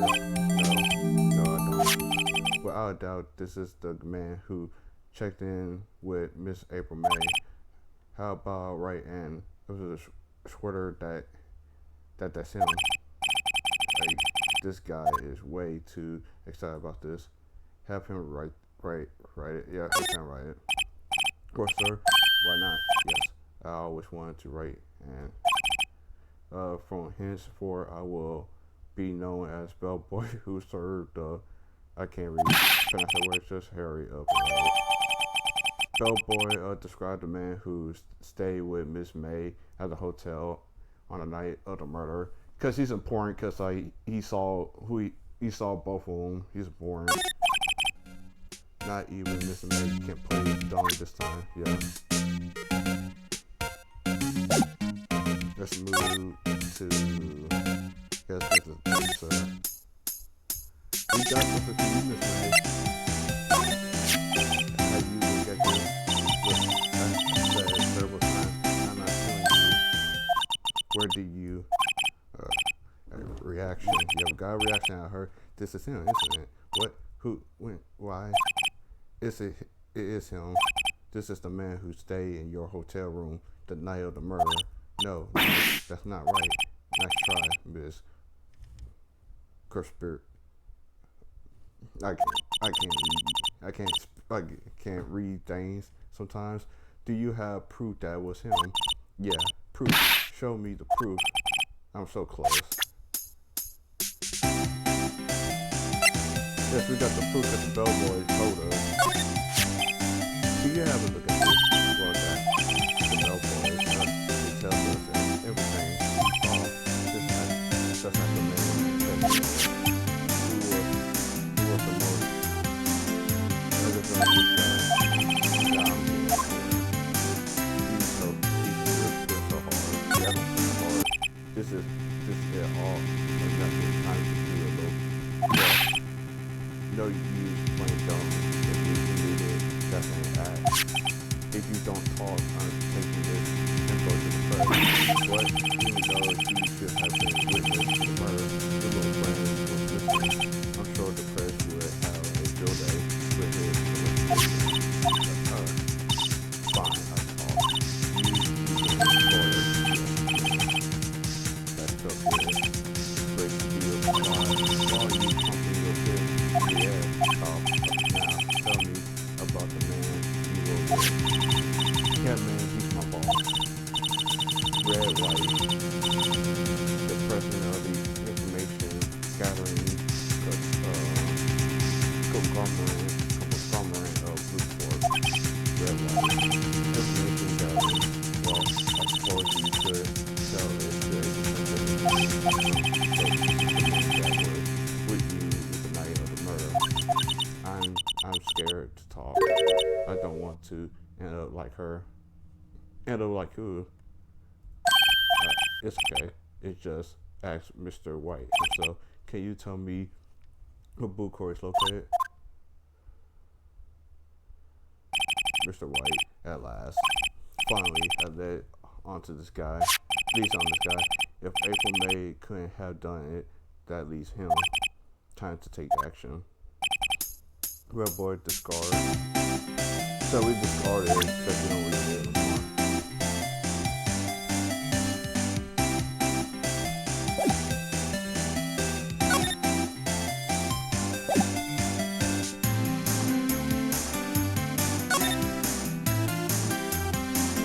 What's that back here? The photo gone.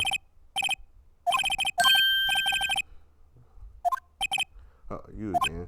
Hello, Mr. Gorsberg. Well, you were quite the thing, my boy. Excuse me. The trial. He was there. Reminded me of myself when I was a youth. I guess something got passed down through myself, maybe. I brought back memories. It does. The day of my youth, like the scent of fresh lemon. You see. I apologize. It was all a bit too much for me, my boy. Seeing you today, I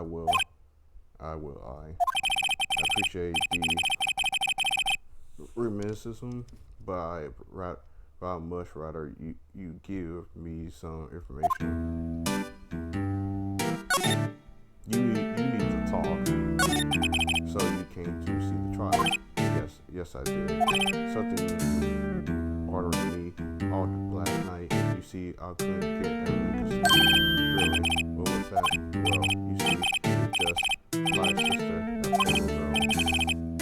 Well, he said poor girl, he said poor girl, my boy, how old you, my thing. I don't know why I would have done it. Done if things had gone forward for that girl. If you was that worried about it, why didn't you offer to defend her? I asked before, but why did you refuse her request for defense? I think I had a right to know. Alright, he's right. No, I'm sorry. It's just I need more time to think about it, my boy. He does seem trouble about something that I put for a second that would impress him. We're gonna show him that photo with Red White. The other day, I'm sure there was a big pre-person looking paint on that wall. Well, you know, the one, anyway, there's, what they know, oh yes, well, I got rid of it, got quite tired of that thing, really, but he said that thing was worth $3 million, I sold it, you see, yes, that's right, sold it, I'm not sure I buy that, I don't buy it, wasn't that pain rather important to you, so, then something happened, I didn't see how it ain't your position. Speak no more of that accused pain. I didn't. Okay, I will show you this photo. I know you know him because we found this. Excuse me, I was wondering about this. Where did you get that? Give it back at once. I'm sorry to have taken it without your knowledge, but I have to know who is this guy, man. He was the most likely in information room the night of the murder.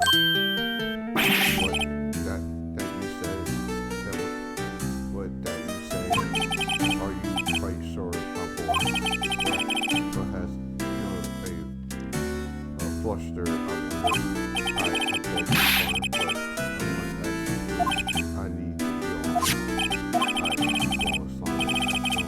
I read a ball stone. I guess I should return to Mr. Gushbert.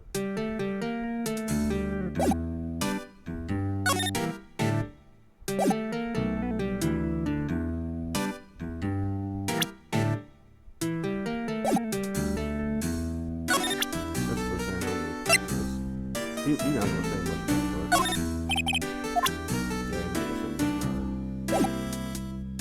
So let's move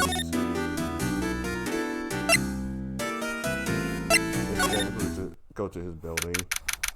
Yes, he got the photo. He took the photo.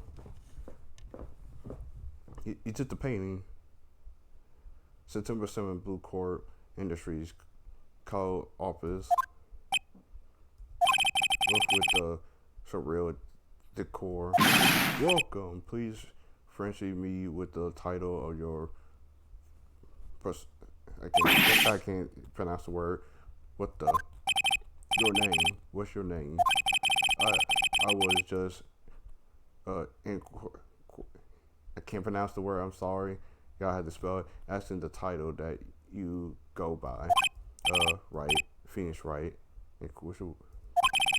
Mr. Wright, isn't it? Right, I see. You said splendid. Perhaps I have intimidated you with my digestive vocabulary. Yeah, speak better with your vocabulary, because I can't pronounce big words most of the time. What's this guy problem? I'm Red White, CEO of Blue Corp. You know, corporations, expansion officials. My business dealing brings me into contact with the elite of the elite. So I'm afraid I am not used to conversion with the worldly challenge. What a fruitcake. Let me guess. You are an attorney fresh out of law school. Are you not? That's the only explanation for what you would come to meet me like this. What what does he mean by that? No wonder. So, what business does a mighty lawyer have with a man such as myself? Yep, this guy. Everything that's off the scale for me. Yeah, let's talk. Miss May. I have a murder. Miss May is an employee of Newport, and she's not correct. She was my secretary.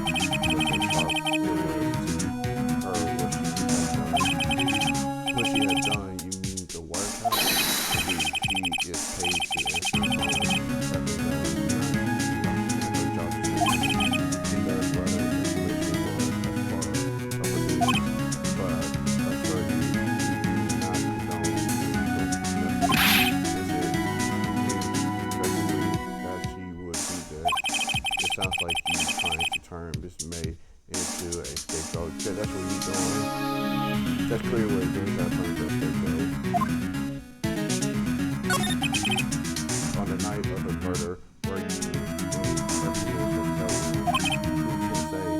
I so don't pay attention to a woman's details that time and place. Although there is no worry, he has me. Still, Mr. White, the hotel bellboy has stated on the record that he does remember very clearly. The bellboy is saying what I still won't talk to you. If you want to put me on the witness stand, although I doubt you're capable of doing that. He raises a good question, actually. Why doesn't the prosecution call him as a witness? They have to do the same thing as the police. The court has to believe they are the boys play games for my he knows the thing. That's a new thing they put in there. What kind of company is this going to be? Oh, that's an excellent question. We buy and sell various kinds of information. We are a company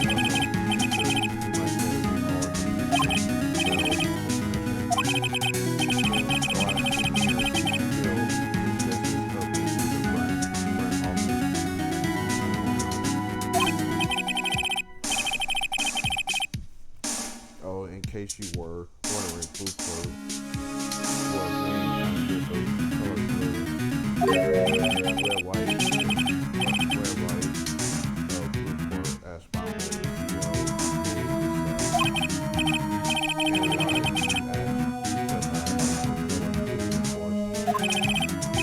I like he liked the color blue, but he mostly wears pink and got purple hair. I feel like he does have a little blue, but okay.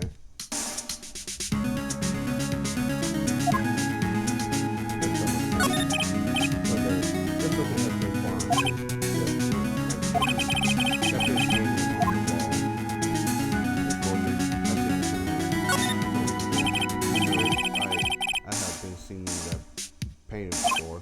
Oh, just yesterday, actually. Good point being. I love how the music got quiet, because we know we calm on this. My point is simply, my question is simple. Why is that painting hanging on your wall? Mr. Wrong, was it? Right. It appears you do not fully grasp your position here.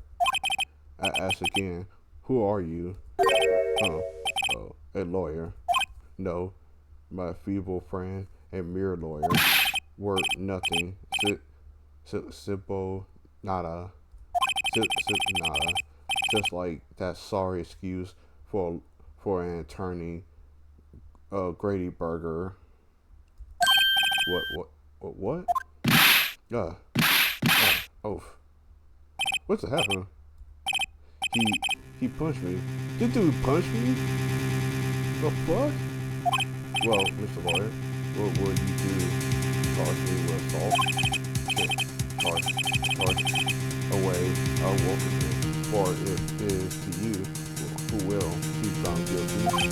What? You my,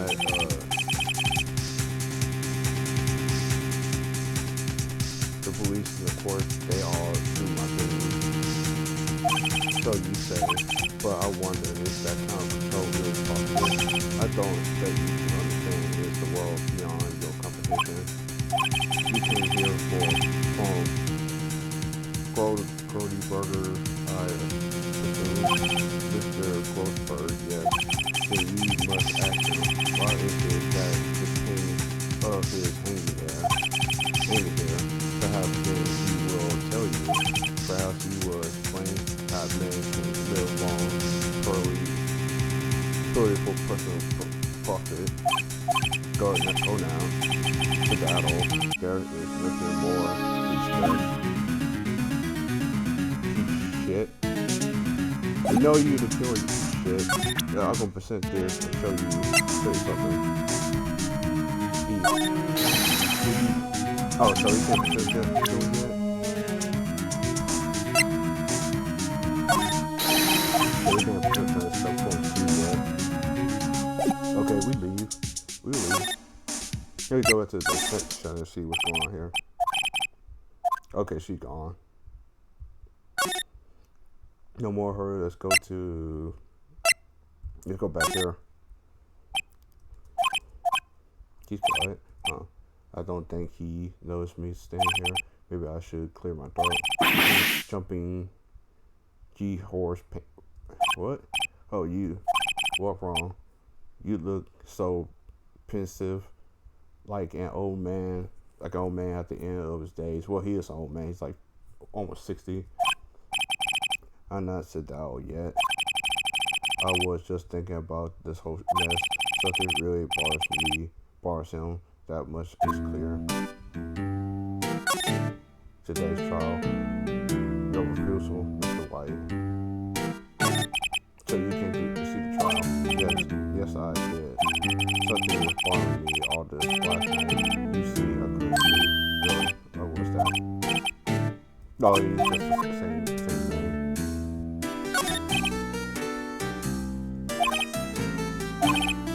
It's the same stuff.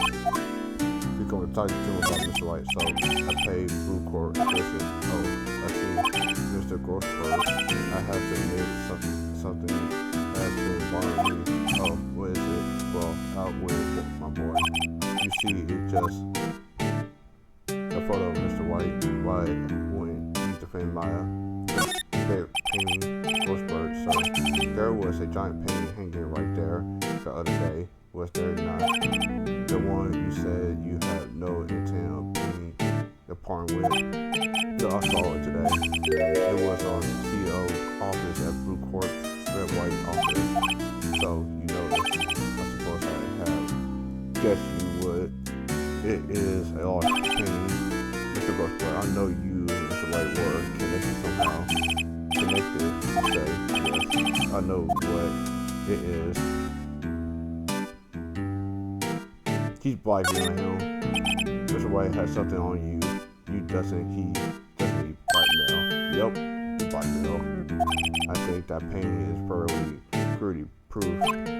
Very well. This is maybe the chance I have been waiting for. Yeah, he blackmailed him. Maybe it's time to get this off my chest so I can finally rest easy again. After all, where my understudy, perhaps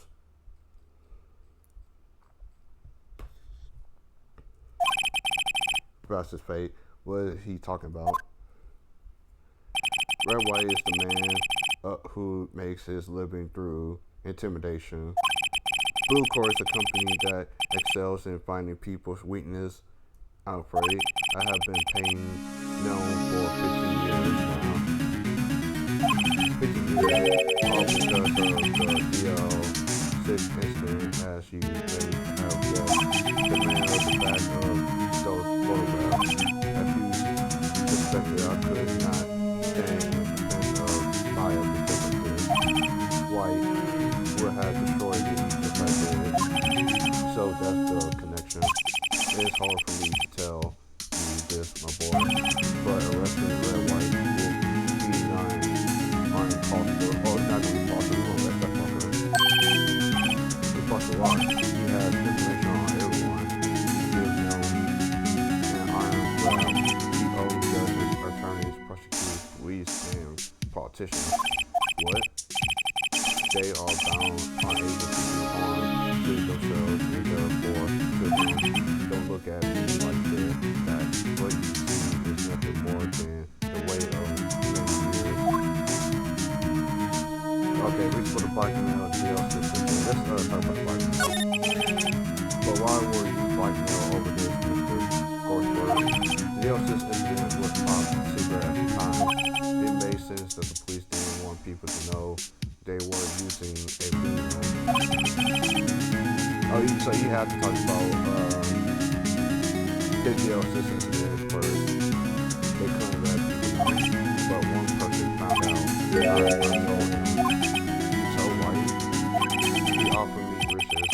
It is an embarrassment to me now because I thought the police were marked for Wright. In secret, they were beginning looking for the one who sold them out. Of course, Wright heard about it and he came to me. Only on this time, the offer was blackmail. Yes, Wright controlled the law of this country as he sees fit. Yet, if you would still challenge him, have you close look at my office? Let's look at my office. He followed his every move for years. She may have records of what she found. So that was the assistant. What's the deal assistant? The assistant is nothing more than the short code the police gave the case. It was 50 years ago now. They issued a request for a meeting. Her name was Misty Bay. Indeed. She was Maya's mother. She had been investigating a murder at the request of the police, and she failed. As a result, the police called her a fraud. This is what Maya was talking about the other day. I did all I could for her and ended up clearing her of wrongdoing. That murder case, however, remains unsolved to this day. The case is the GL6 incident.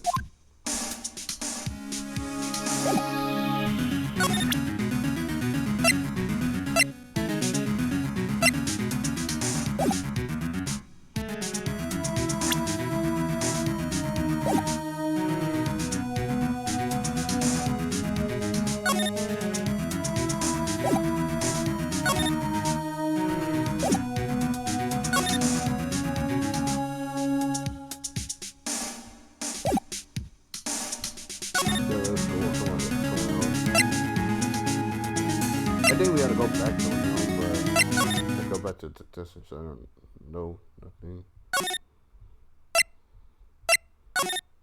What's in here? There's a shower. Money making. I got the money making blues. Someone seems to enjoy washing the shower.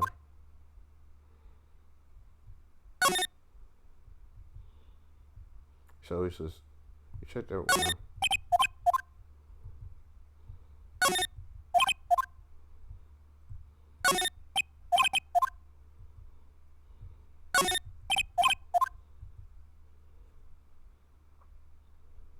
Okay, we check everywhere here.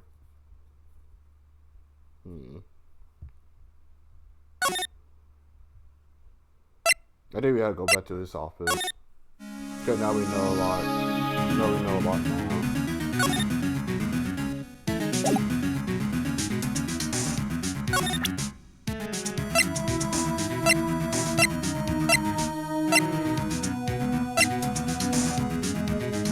We gotta go to now. We gotta go to Wright's place.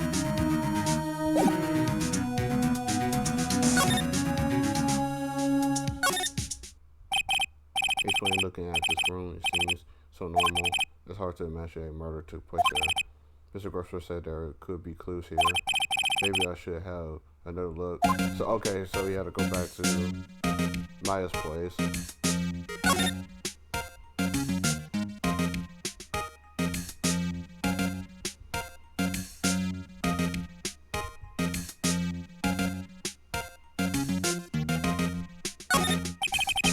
Okay, so the chief ever worked on the file here. Okay, files A to I, file J to S, and file T to Z. Let's see, there's a record in the file that catches my eye. Misty Fade, that's mine and Mia's letter. Sure, I took a look at this. Read it. I have a tremendous tarnish the fade name, leaving only these words, my mother vanished. I am determined to find the one who had made my mother blame herself in these years. Using the power that runs in my family, I hold an audience with the dead. Finally, the name of two men surfaced. One was Marvin Grossberg, a lawyer who sold my mother information for riches. The other was the man who sold the information to the press. This parasite who makes his fortunes on dressing of coercion. His name, the record stopped there. So Maya knew Grossberg. Well, she was just the red file 8 out of sweet file 6s. So it's nothing to KS.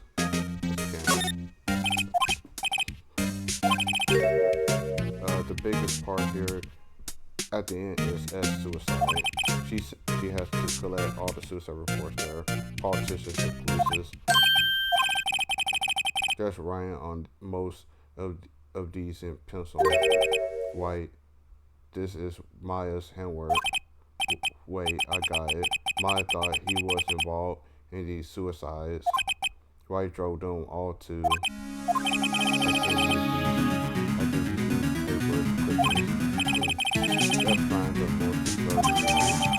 Okay, newspaper clippings articles about the politician suicide, the word white is written in pencil at the end.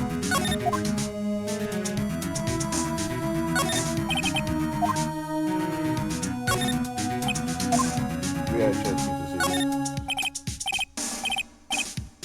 white. The entire W section is missing. Was it taken? So someone took the W section.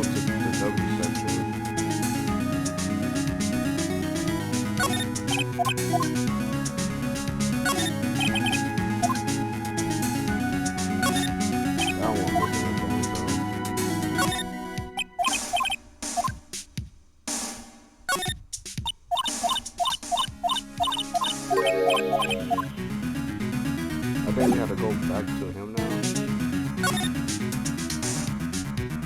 Let's go back to Grossberg.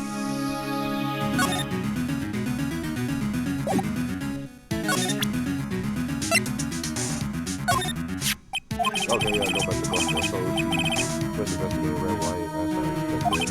Well, if you wanted to challenge him, you could present this in court. Got bad here.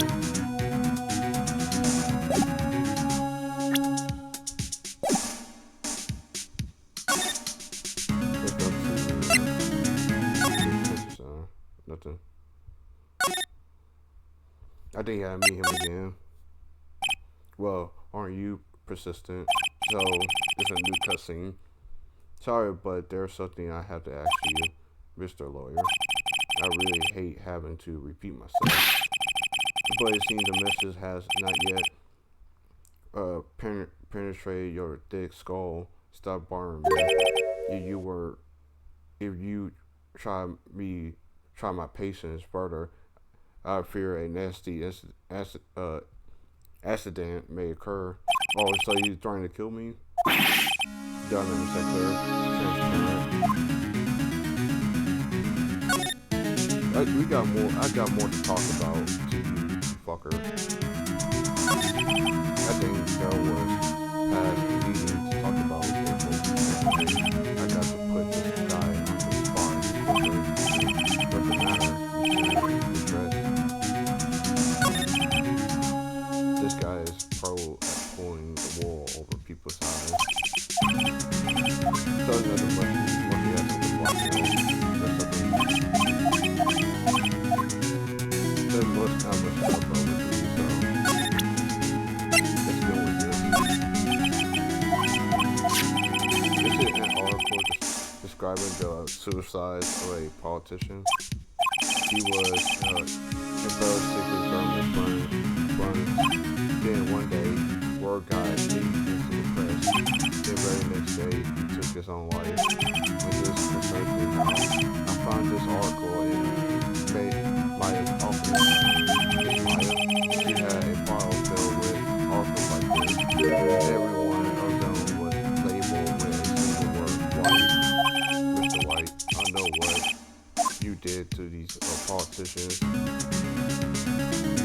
Blackmail them. You were blackmailing them. Blackmail. You don't not just him either. You were draining and corroing hundreds of them, hundreds of others. You were involved in all of the suicide cases that Maya is investigating. This company is built on blackmail.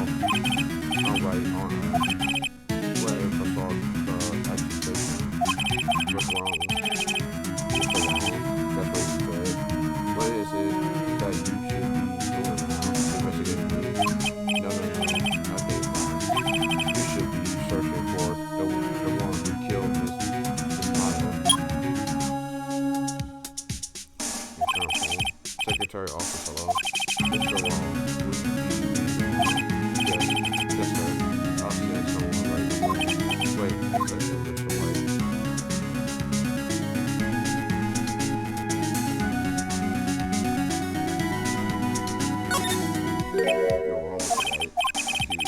What should I be doing now?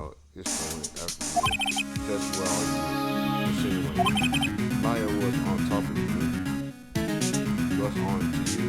Not on top of you. Maya was on to you. He was keeping the tabs. For this reason, you have April Bay tapping her phone.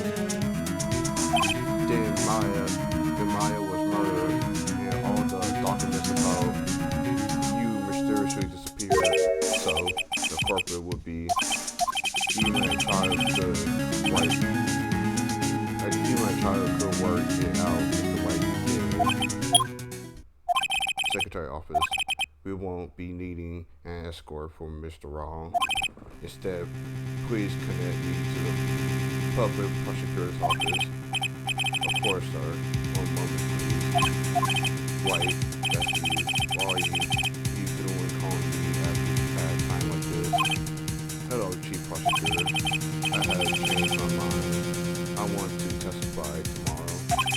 What's that? What's this about? The Maya Fay case. I witnessed the murder, see, and those as a very important witness I would like to testify. What? Why now? I thought you said you didn't want to go court. Quite the I can't pronounce it. I told you I changed my mind. Then one more thing. There's some police over here right now. The man is standing right in front of me. He looks dazed, but could be violent. What? What man? Are you even listening? The executor, the hatchet man, the liquidator, the killer man. What? Mr. White, this isn't another one of those chief prosecutors. I do not believe you are in a position to freely offer your opinion to me. Correct? I'm telling you to send the police now. Did I not tell you, Mr. Wrong? You are a mere lawyer. And how dare you? I'll point the finger at you, and you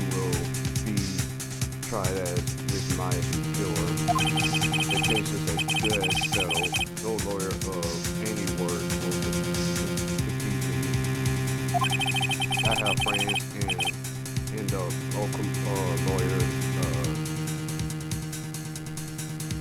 I don't know why I can't reread that association. You see, you be giving a lawyer so stupendously until that they make even you look incompetent. I feel pain. Said that the gumshoe reporting, sir. Buzz, Harry Buzz, Wright, actually, Phoenix Wright, and my friend name is Larry. Oh, right, sir, pal. Buzz was that murder, right? Detective Gumshoe, I pursued to you the man who killed Miss Mate, my friend. What? Take this discovered human being into custody. Farewell, Mr. Wrong. You son of a bitch. September 8th, 3:37 p.m. Detention Center. I can't believe it's only been a day since the first trial. My first trial begins tomorrow. White going to set a trial for me, and the prosecution will be on a course escort included. An attorney was associated to me by the state yesterday. I refused. I had an idea. Right, Mr. Wright. Oh, right, great. They let you out of detention. Just now, yes. It's all next to you. Now I'm afraid to switch places. What? You mean you? I explained what had happened to Maya. I don't believe it. I believe the people that man needs to destroy before he satisfies my mother. Your sister and now you. This has gone too far. Mr. Wright, please tell me, is there anything I can do? Well, defend me in court, help me break out of here, cheer me on court. Well, you cheer me on court here. You mean like a killer? Yeah, like that. Alright, I better go. Yeah, you're born in some damn pom-poms. Wait, what? What? Okay, it was just no really. I was kidding, but thanks. Good to know you were on my side. It does really isn't anything you can't do for me anyway. But I can't just sit here and do nothing. I got to give that man peace of my mind. Just excuse him. Okay, then. Come to the trial tomorrow. Okay. I shall know anything to say. Oh, God. This thing is long.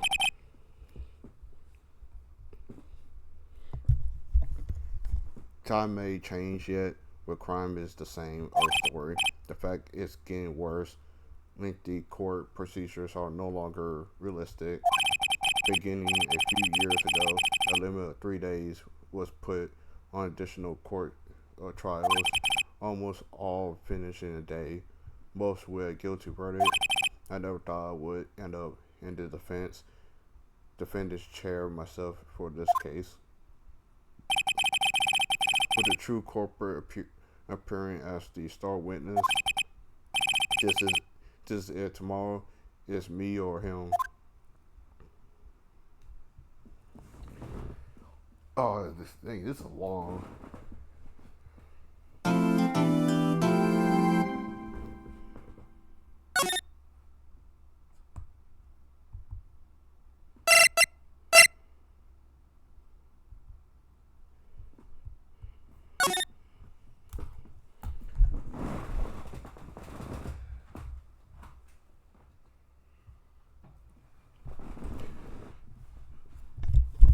You know what? I'm going to end this. The next live stream, we're going to prosecute Mr. Wright. Mr. Wright put him in jail for good. So I hope y'all enjoy the stream. I will see you guys later, and goodbye.